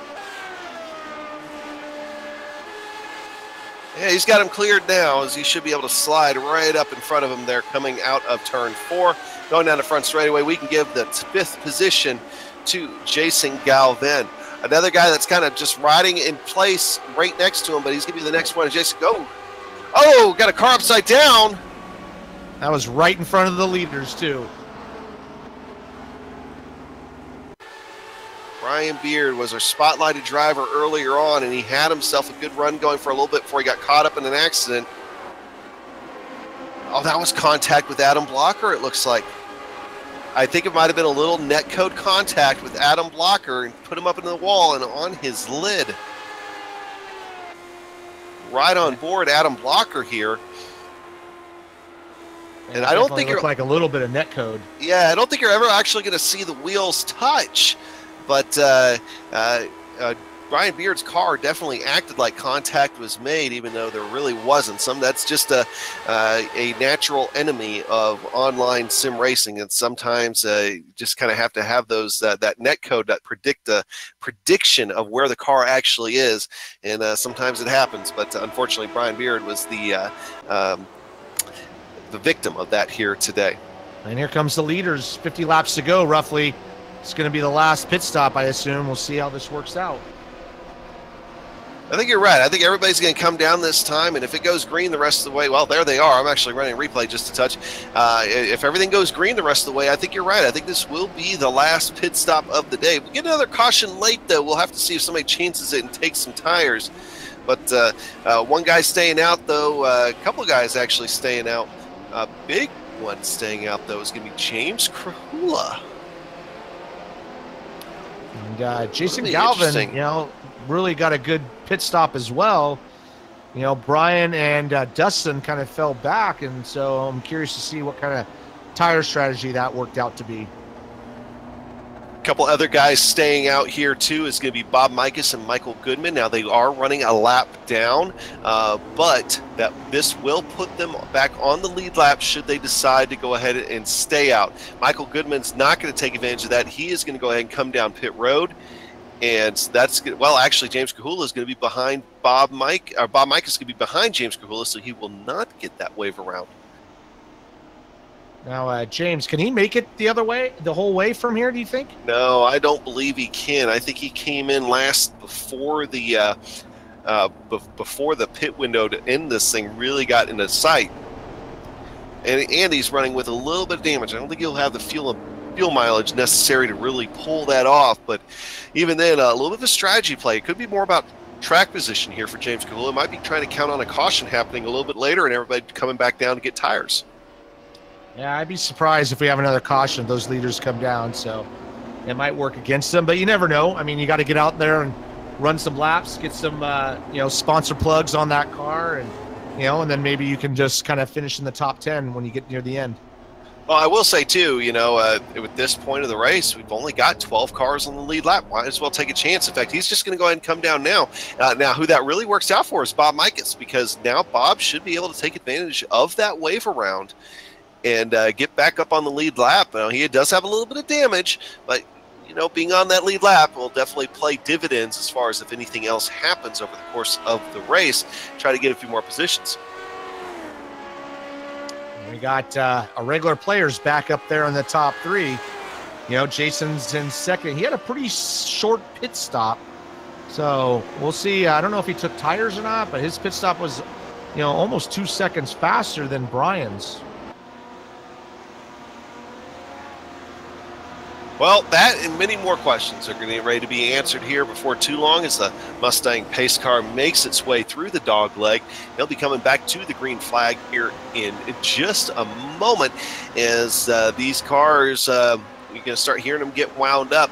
Now, the strategy has been here today is that you should watch Adam Blocker will probably slow down the field just a touch, get them all jammed together, and then he'll gun it. In fact, there it is. There's that slowdown. And he will get on the gas pedal here as they come out of 4. He gets a good jump on Jason Galvin. A couple of car length jump, in fact, as they head across the start-finish line and into turn 1. But as we've seen, give it about a lap or two, and Jason Galvin will probably be right back there. So move Jason Galvin after that speeding penalty. Set him back to the end of the longest line. He has now fought his way back up into second. We've got our 3 biggest contenders of the day here right back up 1, 2, 3. Oh, and don't forget James Brandt and Dustin Wardlow also back there. Probably not heard the last of them here today either. No, I don't think so at all, because as we've seen before, once these guys start racing side by side, it brings that pack right up behind them. And here we go. Going to the outside is Jason Galvin. Looking, and here comes Brian Yazik too as well. So we're gonna have a 5-car battle here for the lead pretty soon, I think. And that would not surprise me at all. Is Adam Blocker able to hold off Jason Galvin here at least so far? But Jason Galvin fighting hard on the outside. That outside line really starts to come into play, and I think that's what Galvin is hoping on. Only a couple of laps after that green flag comes out, and I think we're starting to get into that realm where being pinched down at the bottom is not going to work out very well for Adam Blocker. No, I don't think so either. And, right now, if I was Brian or basically James or Dustin, I'm just starting to work on my strategy on here, how I'm going to make that run on the last 4 or 5 laps, just kind of watching what these guys are doing. There we go. 5-car battle here. Got 2 wide in the back, almost 3 wide, but Jason won't give up on that outside. And who's in danger of being swallowed up back there, though, is Brian Yazik. He's having to pay attention to where the likes of James Brandt and Dustin Wardlow are, as now they have definitely caught back up, and their nose cones are meeting the rear wings of the cars in front of them as they are in that lead pack solidly at this point. Some guys have kind of fallen off that lead pack a little bit. Joe Branch, Robert Lewin, and Vincent Blumenthal kind of in their own little pack, about a couple seconds behind. But that's not necessarily a bad thing, Richie, because if something happens up front, they might have time to miss it, and they very well could be in play for the end here if there were to be something that happens up front.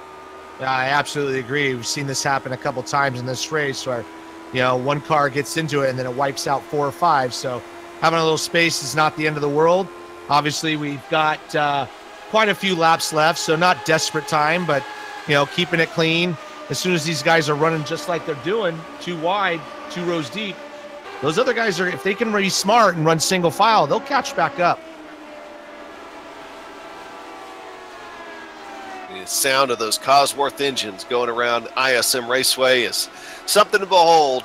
Of course, these cars were primarily used, of course, on the Formula One circuit, but they're a pretty close approximation of the kart cars for that era as well. And that's where several of these Retro Series do try to run it. In fact, the precursor, a little bit of history about the Retro Series, where this series actually started was the kart Retro Series, using the Lotus 79 before Lionheart started to sanction them and brought them into their fold, and of course became the Lionheart Retro Series. So these guys have been around for a while. Some of these guys have been racing, but it's the second season underneath the Lionheart Retro Series banner here. Of course, 2017 was a great year. 2018 shaping up to be just as great, as Adam Blocker is going to be trying to, a little bit of gamesmanship going up there. You saw it all in that butt kicker camera there, riding on board Jason Galvin just a moment ago. Jason really all over the place trying to keep Adam Blocker behind him. It's starting to be go time here, Richie. Absolutely. That was really close there for Adam. And, they're starting to kind of, block those lines a little bit more as we get closer to the end. I've seen a little desperation maybe from Adam, trying to find his mark. Once again, Brian, Dustin, and James Brandt kind of watching from the sidelines, hoping that there'll be an opening pretty soon. But here comes Adam once more time on the outside. Can't quite make it happen. Oh, he's got the run, but, he's got it. He's got the lead at the moment.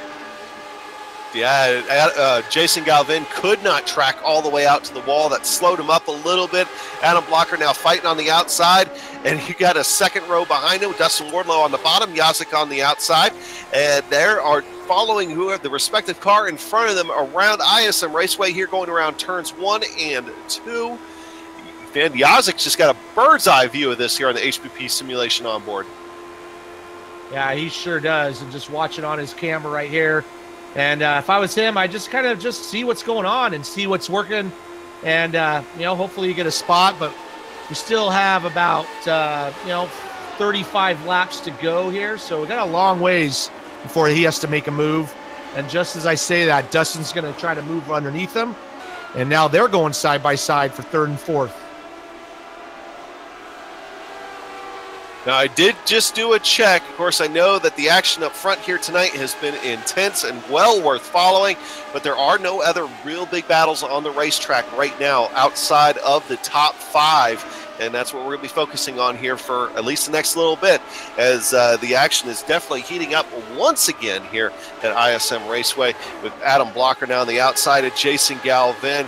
Not able to do anything with it. Jason Galvin should be able to get a good run here going down the front straightaway, but so does Adam Blocker. In fact, Adam Blocker gets a better run going into turn 1, going to have that outside line going into turn 1. That'll probably slow Jason Galvin up just a little bit, and it does, as he can't track all the way out to that turn 2 wall. So Adam Blocker retains a little bit of an advantage going down the back straightaway. Yeah, man, these guys can't separate from themselves, so it's definitely going to be a 5-car race till the end if we don't get a yellow. And just as I say, Adam Blocker gets down to the inside. Jason gave him the opening and he took it. And now let's see if he can hold that bottom line around the track and, keep that lead for a few laps. I think that might have been a strategy play on Jason Galvin's part, because he really didn't fight it out. I think he wanted that outside line. So he let Adam Blocker do the over-under on him. And Brian Yazek, I think, is onto him here because he really is trying to put pressure on Jason Galvin now and trying to make him make a mistake. And in the process of doing that, he actually slows himself up just a touch. And he's got to worry now as that will be the lap car there. I want to say it's Chris Lanini again, heading way out to the outside line. But James Brandt, for a second there, before we got interrupted by Chris Lanini, was right underneath Brian Yazek, ready to make a move for him.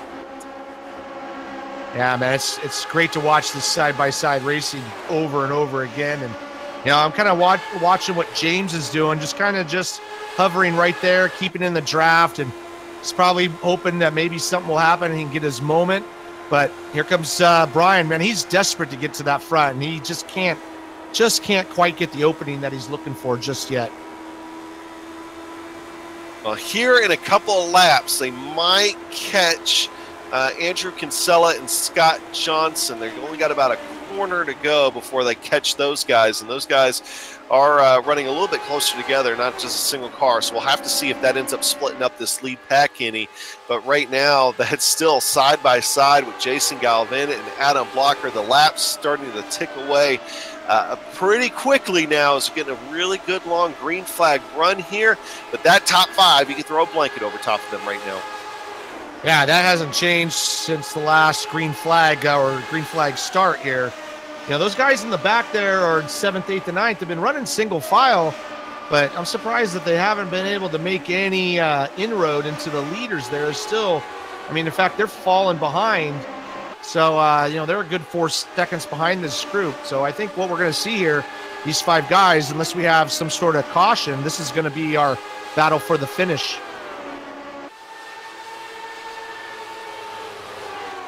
Well, these are some of the best drivers the Retro Series has to offer, and they're all up front right now, fighting it out for the win of the Grand Prix of the Indy Elite Series Grand Prix of Phoenix. And I'm got to look back at my notes here and see if I can find when the closest Retro Series finish was, but we might have a chance of breaking that here for today. I want to say that was Indianapolis last year, but don't quote me on that. Still, though, go back and look at that last lap like I was talking about earlier. One of the craziest finishes you'll see. But Jason Galvin and Adam Blocker very well could be determined by hundredths of a second by the time this thing is over here for today. Is that it's still the battle on the racetrack is for that top spot right now between Blocker, Galvin, Wardlow, Yazek is there, and James Brandt just kind of lurking back.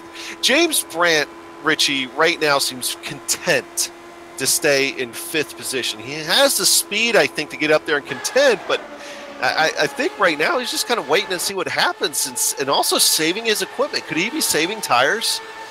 I think so. I mean, when you're running that hard side by side, you're definitely using this stuff up. I mean, he started 17th, so, you know, he's got to be pretty satisfied for where he is right now. And, you know, we still have about, 23 laps to go, still some time. I think my money's going to be on Galvin. He's worked so hard to get back up there, and, you know, we'll see if he can make that happen. But, you know, that's going to be my money bet right now. We haven't checked in on him here in a little bit. Let's go ahead and fall back just a touch to Vincent Blumenthal, Robert Bluen back here. They are racing for 7th and 8th position. We also got Joe Branch up there racing right now in 6th position. These guys have been going at it the last couple laps. Their own battle has been heating up. And don't forget that if something happens up front there, these guys very quickly could become in the discussion for the win of the race. And their lap times right now are not terribly off the leaders. But actually, we need to go back up front as the leaders have now caught lap traffic. Scott Johnson and Andrew Kinsella getting out of the way. Actually, I think Scott Johnson brushed the wall just a touch as the leaders were going by. So that was almost disaster in that situation I was just talking about happening. But, okay, so now they are clear of each other, and they can go back to racing. So we can go back to talking about that second pack back there with Joe Branch, Robert Bluen, and Vincent Blumenthal. And also got to throw Travis Jagerliner back into the mix in that conversation as well.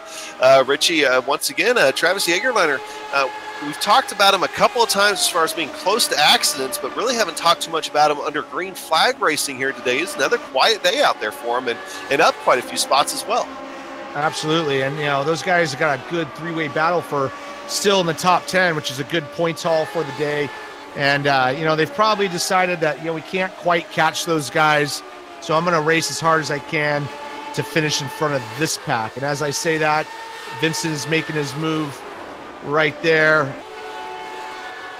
There we go, side by side through 1 and 2, but they go back to single file.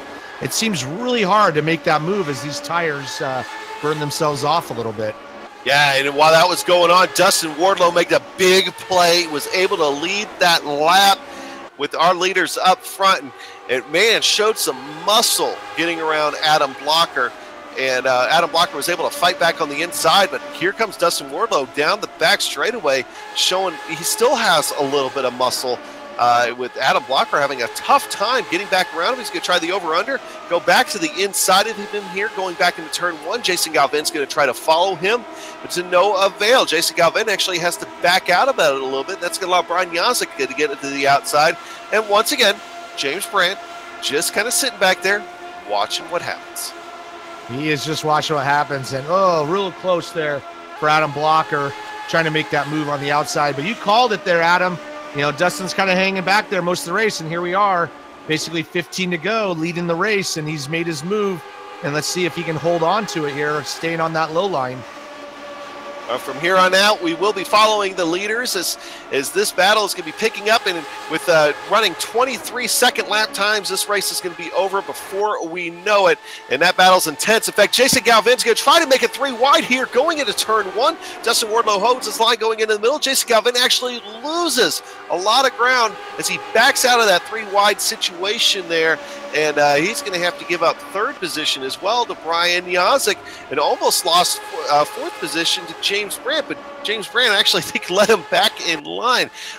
James Brandt's going to be the dark horse back there in the black car, I think, in the last 5 laps of this race. And he's got the muscle to do it, I think. But one guy showing his muscle now is Dustin Wardlow.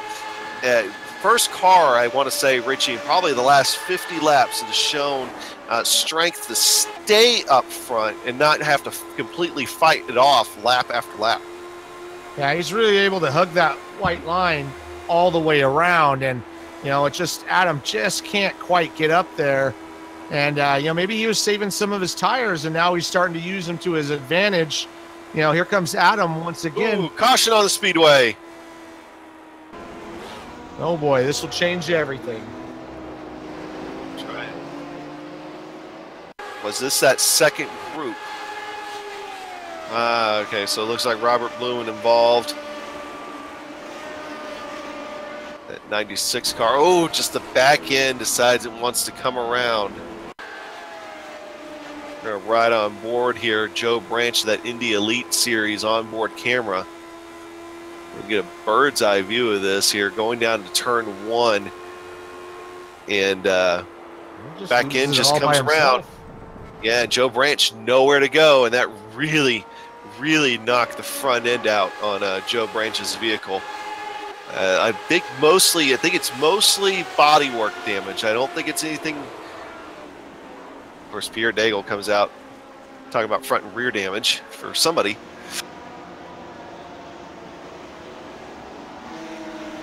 Yeah, he's got a little bit of front wing damage, but we saw earlier that Woody was able to run pretty close up front and lead for a while with that front wing damage. So, I don't know if it'll hurt him too much. He'll be able to hang in there, I think, in the, the top 10 for sure. Yeah, it just will depend if they have any kind of meatball flag or anything like that. Of course, the meatball flag would mean that you have 5 laps to pit before you're disqualified. But even at this stage of the race, it's at that point where you just kind of try to ride it out as long as you possibly can. We've got 10 laps to go here. This race is coming down to the wire. Got James Brandt back there just kind of waiting in the wings for something to happen. Jason Galvin's been strong all day. Yazik's been strong all day. Blockers up there, but Dustin Wardlow has been the star these last 15 laps or so here before the yellow flag, Richie. Just showing that Dewar's Candy Machine has some muscle here. Yeah, and you called it early on in the race that he's just one of those guys who just kind of hangs back and then shows it right at the end, which he's done. It's going to be key here. This restart, obviously the leader's always been able to jump out, but that pack comes out If James has anything saved in those tires, now is the time to make those moves if he wants to win this race. But of course, the advantage, and Richie, correct me if I'm wrong on this, will be a little bit less because now everybody's tires have had a chance to cool down just a little bit, at least for the first lap or two after the yellow. Yeah, absolutely. It's gonna be an equalizer here for a lap or two. You know, as we start burning him back up, if he has anything, maybe he'll be able to make that high move. I still am putting my money on Jason. I've just seen him run so hard, so the whole race. And I don't think he's going to be afraid to not just stick it in there right at the bottom and just hope for something that's going to work. Well, that Jason Galvin, definitely a smart pick. Of course, Yazik always is. Yazik really, really wants that championship this year. You know, showing that he might be able to pull it off here over the course of the first couple of races of the year. So definitely some strength going on there. Yeah, absolutely. And, you know, but maybe he's thinking of the championship. So maybe second, third is better than crashing out. So we'll see.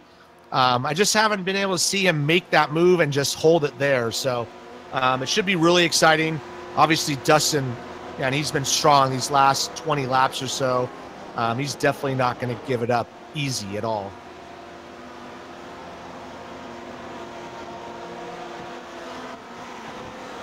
Well, the lights are still on the pace car, but I expect them to be going off here this time. They are off. In fact, I'm being told as I have lost my connection to the to our graphics display here, so I'll work on getting that back. But they're getting ready to come to the green flag and get ready to see that pace car pull off. In fact, there the pace car goes. Dustin Wardlow slows him up and then gets the jump. Jason Galvin actually got himself a great jump. It gets the inside of Yazik here almost already, but had to give it up before he got into turn one. Yeah, now we're starting to see a little bit more defensive driving from these guys, especially Brian right on Jason. Here comes Adam, but man, Dustin is strong. He can really hold that line, and you know, Adam can't quite get that pass. But here he goes on the over/under, going to the inside for turn one. He's got the lead momentarily, and here comes Jason right on the inside of Brian as well. We're back to 2x2 racing. Dustin has made his pass back on the outside. Adam coming back in. Man, it's going to be a horse race to the finish here for these last couple of races, or last couple of laps. Here comes Jason right to the inside of Dustin, trying to make it 3 wide. Adam's now got the lead. Dustin's trying hard. Whoa! Oh, very, very close there. Loose there coming out of 2. Dustin Wardlow, I think, had to back off the gas a little bit. That's going to allow Jason Galvin right back into this thing. One guy that kind of actually lost out a little bit of that was Brian Yazik, lost a little bit of momentum. And James Brandt still just kind of sitting back there, but it's getting ready to be go time for all of these guys here. Getting ready to see some pretty aggressive moves, I think, here as we are 5 laps to go at ISM Raceway. And there we go. Jason Galvin back up to the lead momentarily, back to the bottom line like he loves to be. He's got that white line or the yellow line. Here comes Brian as well, man. This has been a great race between all these guys. Brian's going, trying to squeeze in there. Oh, boy, real close racing. We've got about 3 laps to go.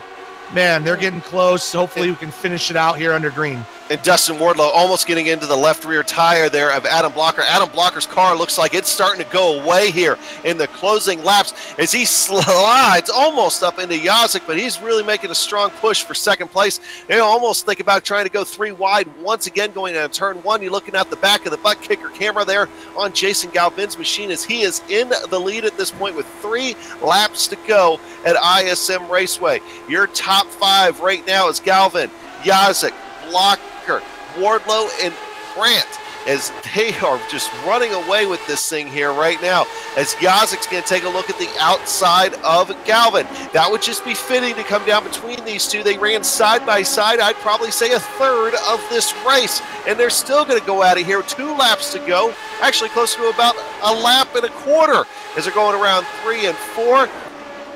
Yazik is going to be right underneath, tries to get a sniff of a draft off Galvin before he pulls back out to the outside. White flag is flying in the air at ISM Raceway here in Phoenix. The Indy Elite Grand Prix of Phoenix is coming down to this. They go through the dog leg. Jason Galvin trying to control that inside. He goes all the way down to the grass. Galvin fronts that defensive line. Yazik goes to the outside. That forces Blocker to the inside. Blocker's going to try to take it, but they're going 3 wide to the finish. Galvin gets it. Move up Blocker up to second, and Yazik to third to come down to the finish. Richie, what a race. That was wild. I mean, those guys are racing hard, but clean as well. You know, there's many opportunities to kind of hit each other, and they didn't. And look at that, 3 wide. You know, you can't get any better than that. That was amazing. Yeah, I think if Dustin Wardlow would have had just a slightly better run coming off 4, we could have seen 4 wide to the finish. That was awesome. That would have been like a repeat of the Indy Lights race back a couple years ago, where they finished 4 wide for the Freedom 500 there. Well, Jason Galvin just got his first win here of 2018, and that's going to move him up quite a bit in the points here tonight. He's going to burn him down on front straightaway. We'll come back. We're going to go ahead and talk to him and the rest of the podium in just a moment.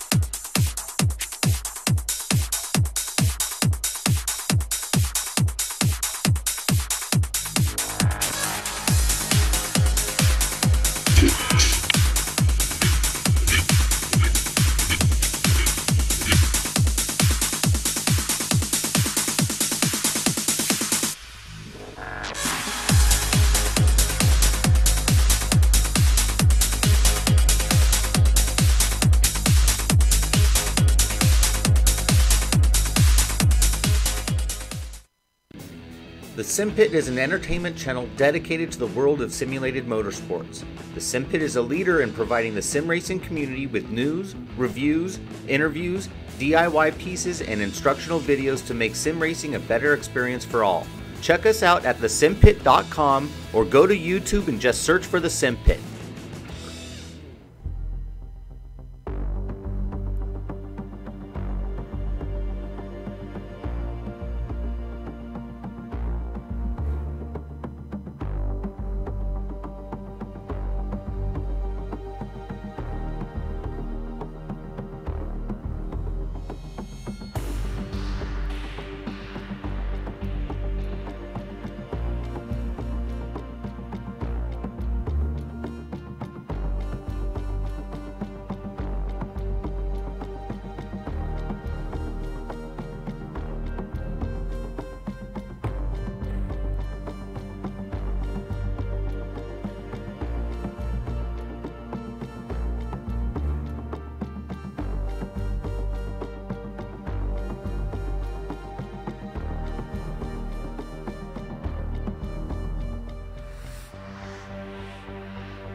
Welcome back to ISM Raceway in the Elite Indy Elite Grand Prix of Phoenix.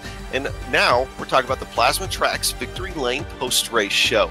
If you're struggling to find something for the person who has everything, do I have the website for you? Plasma-tracks.com not only produces original racetrack wall art, motorsports trophies, home decor, and motorsport fabrication are also available. Words cannot do justice to the uniqueness of their wares. The only way to fully appreciate their artwork is to see it for yourself. But be warned, want to visit, and the next thing you know, you'll be trying to convince your spouse that you need a Plasma Track wall art hanging in your home. See it all at plasma-tracks.com. All right, so what an exciting race here at ISM Raceway today. Broadcast, of course, to you by GSRC, brought to you by HPP Simulation. And on your top 10, of course, it was a 3-wide finish, almost a 4-wide finish. Jason Galvin coming home only 47 thousandths of a second over top of Adam Blocker. Yazek coming in only 83 thousandths of a second back in third position. Dustin Wardlow back there as well. Dustin Wardlow almost had himself a good run, trying to make it 4-wide. And James Brandt ends up settling for 5th position. A very good finish for James Brandt. Just kind of lagging back there and just making sure, letting things happen. Vincent Blumenthal coming home in 6th. Travis Jagerliner in 7th. Woody Mahan able to recover to an 8th place finish. James Kahula in 9th. And Joe Branch in 10th. Topping out at 11th place, we got Robert Bluen, Bob Mikes in the 12th position. Andrew Kinsella with a little bit of bad luck today. He was running up front, but finished in the 13th position. We got Michael Goodman in 14th, Scott Johnson in 15th, Chris Lanini 16th, Brian Beard, a little bit of bad luck for him as well in 17th. Bart Workman was running up front near the end in 18th, George Adams and Greg Rest rounding up the top 20. All right, in 21st position here today ended up being Brian Greenlee, James Paulson, Mark Amok, all these guys running into trouble at some point. Tyler Graff, who was able to hang on to the lead for a couple laps. Unfortunately, did not end up his day well. Samuel Raymond in 25th, 26th, Peter Edwins, Justin Weaver, 27th. Alex Saunders, our pole sitter here for today, our winner 2 weeks ago, going to come home in 28th after his accident. George Gonzaldo, 29th, and Ed Tutwiler in 30th. And I'll just go ahead and round it out here real quick. 31st is going to go to Frank Beezer, 32nd, Jack Bogan, Chris Stouffer in 33rd, and Ken Hacker right out the first caution of the day. He's going to finish take shotgun on the field in 34th position. So, well, that was an exciting race, and I believe that Richie is going to go ahead and catch up with our winner, Jason Galvin. Jason, you got a copy? I got you guys. Yeah, this is Richie Hearn up in the booth, man. That was an awesome race. With about 20 or 30 laps to go, I called it out that you were my pick for the win, seeing how you had to race your back up there. Tell us about that penalty and how you got back up to the front. Yeah, I'm really mad at myself about that. I'm pretty sure it's the first penalty that I've ever received for speeding in Lionheart, and this is 4 years now in 2 series. And I had the third pit stall, and I didn't take tires. I took tires once on the first pit stop because I knew that the tires came in really well, about 80, 85 laps. And so that's where I wanted them to be for the end. And so I didn't need to take tires on that stop. And the car dropped and I accelerated and I saw Yazek on the outside, and we have a rule that you can drive through 3 pit boxes. So I knew I could drive straight out. And I just thought, the last pit stall, it looked like I would time out the speed pretty well. The cone was too far ahead. So I crossed the cone at 48 and I knew it before I even looked up. I just didn't expect it to accelerate. So I was pretty frustrated with that, but there'd been so much attrition that there was only like 18 cars in the lead lap. And so then I started short pitting, or pitting every time, I should say, that a yellow came out to get fuel. So I started to race my way back up. And then that last caution that we all pitted, I think my teammate Dustin, he had to take like 4.5 Imperial gallons. Well, I only took 3. And so I went from 6th to 2nd. And I knew at that point that, that I propelled my way back in. But it was certainly beneficial, I think, for me in the middle there to kind of get a groove back, to have to race my way through the field. I felt really good Monday night in the practice race. I told everybody that I kind of felt like tonight might be my race to lose. Phoenix is my home away from home track. I went to college out there. I was the announcer at this track for a long time, including the IndyCar's returned a couple years ago. So I love this place, and it means a lot to finally pick up a W in Lionheart. I've been real close in both series, and to finally win here means a lot. Yeah, it was a pretty awesome race. I mean, you really had to battle back hard, and that last yellow, you just brought it right down to the bottom line. You seemed to be running that bottom quite a bit.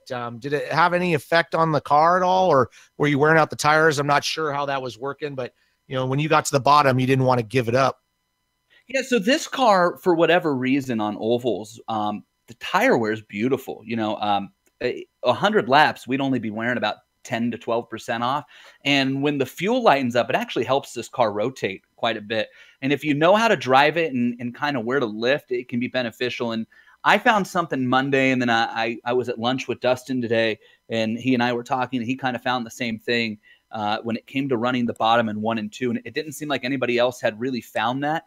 And it was super, super beneficial as the tires wore on and the fuel got light. So I knew that if we could get to a situation like we did at the end, where we had light fuel and kind of broken in tires, so to speak, that, Dustin and I both kind of had something figured out on the bottom that for whatever reason, other guys had a hard time making work. So, I gave Blocker the bottom there with like 30 to go, and I thought I could just roll the outside of him, and I couldn't, and I got buried, and I thought that was going to cost me the race. And then that yellow came out, and it looked like he and Dustin almost got together going through the kink, and I got a wicked run, and it just worked out that Dustin stayed high enough on Blocker that when we came out of 4, I think Adam couldn't block the bottom because he was too worried about getting that turn into 1 because Dustin was still up there.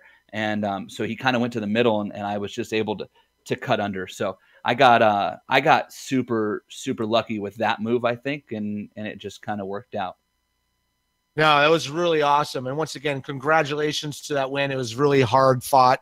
I love that Menards paint job on that car. That's a throwback to your heyday. That's the Tony Stewart. Absolutely. And that's what I love about the Retro Series. But I gotta say, as somebody who's been around racing a long time and broadcasted racing and stuff, I think it's pretty cool that you've jumped around here and that you're taking part of this now. We got the California connection with a few of us in here, and I think it's cool that you've jumped on board. And real quick, because it's your first Winner's Circle interview with me, and this actually has nothing to do with you, but I wanted to make you feel better about it. I promised Pierre Degley, who is my teammate in the IndyCar series, that I would sing a song if I won the race tonight. And Pierre got to pick the song. So I apologize to you and Adam, but but here we go with a short 20-second clip of my victory song as chosen by Pierre Degley. Ready? I'm a Barbie girl in a Barbie world, life in plastic.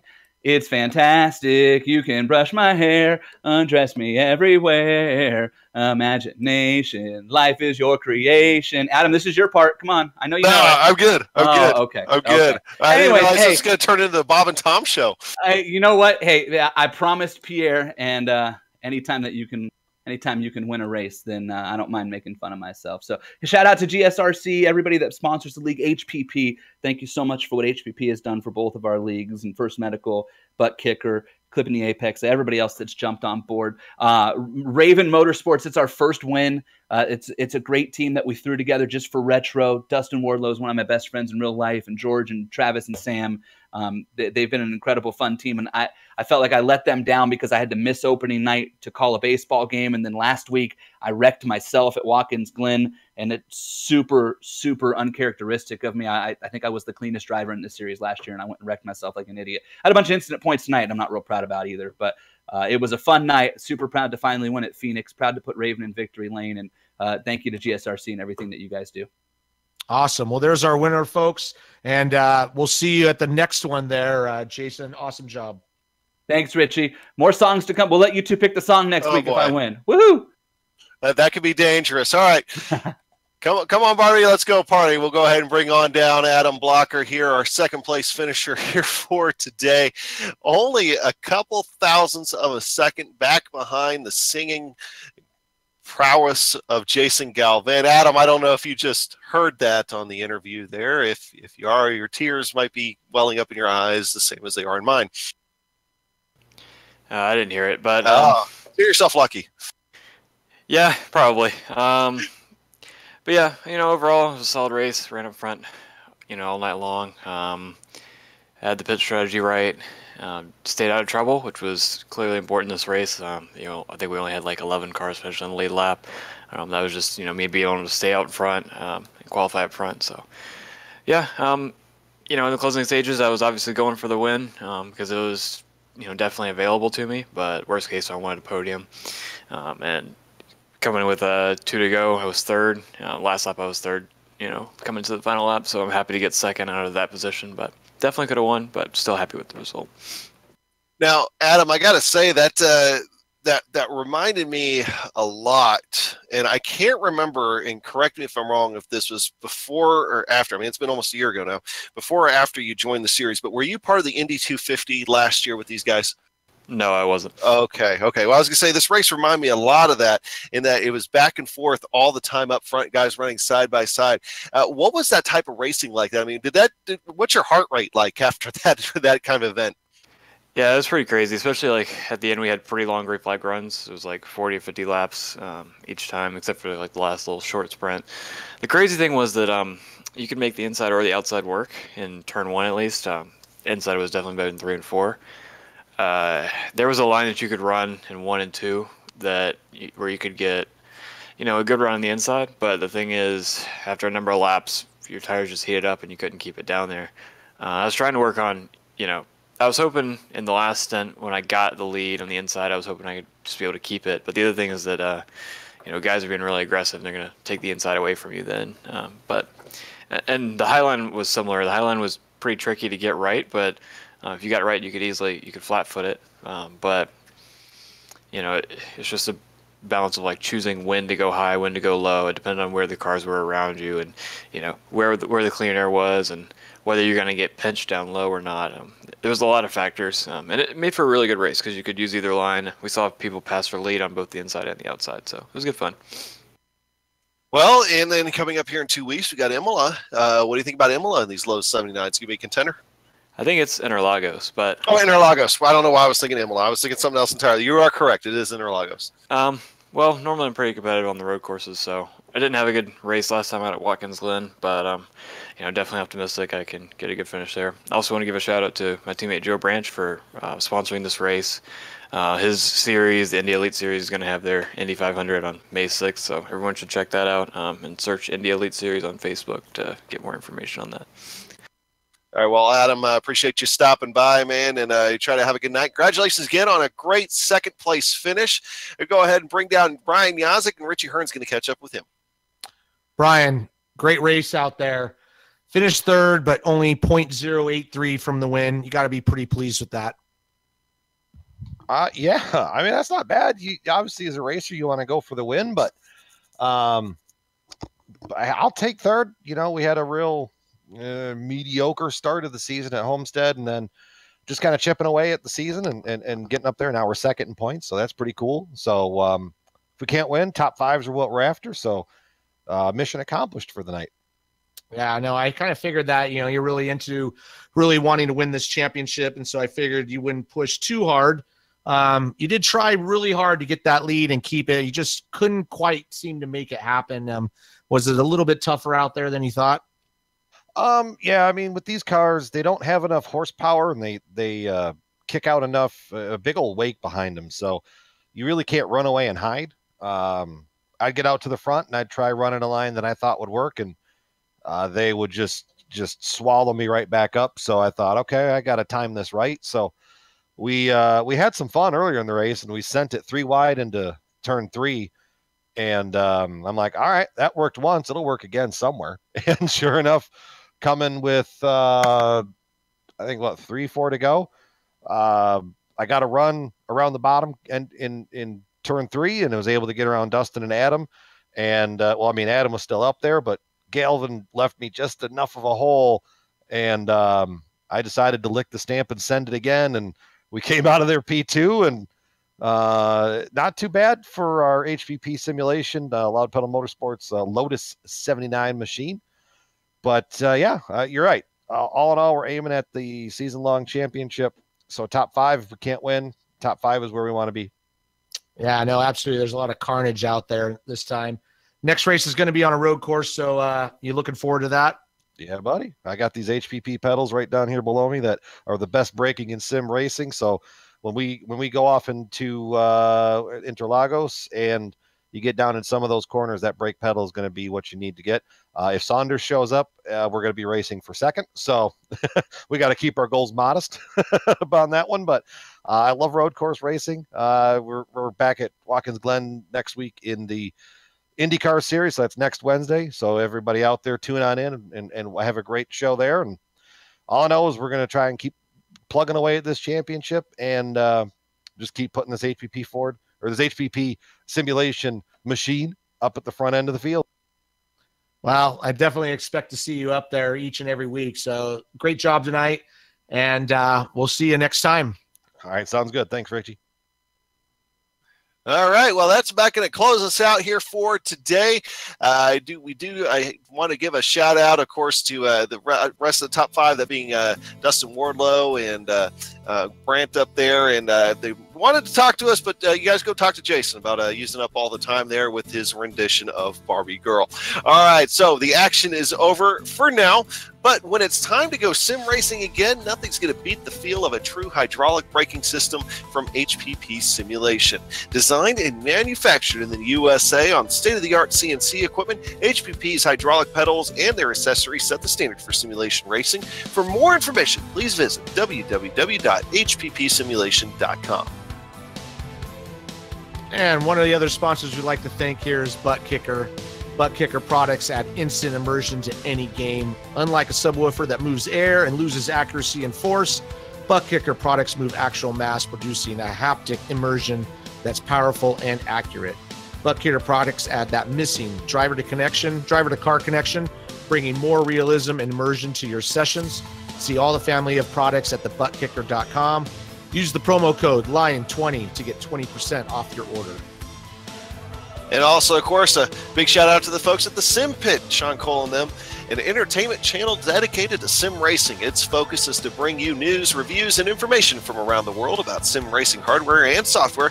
It also focuses on what it takes to be a better sim racer with instructional video and how-tos that will help your performance on the virtual track. Check it out at thesimpit.com. And to contact any of the sponsors you see on the screen right now, go to LionheartRacingSeries.com, click on 2018 sponsors, read or scroll to the bottom where you can click on the company logo. On the screen now are just some of the company's equipment and software that made this broadcast possible.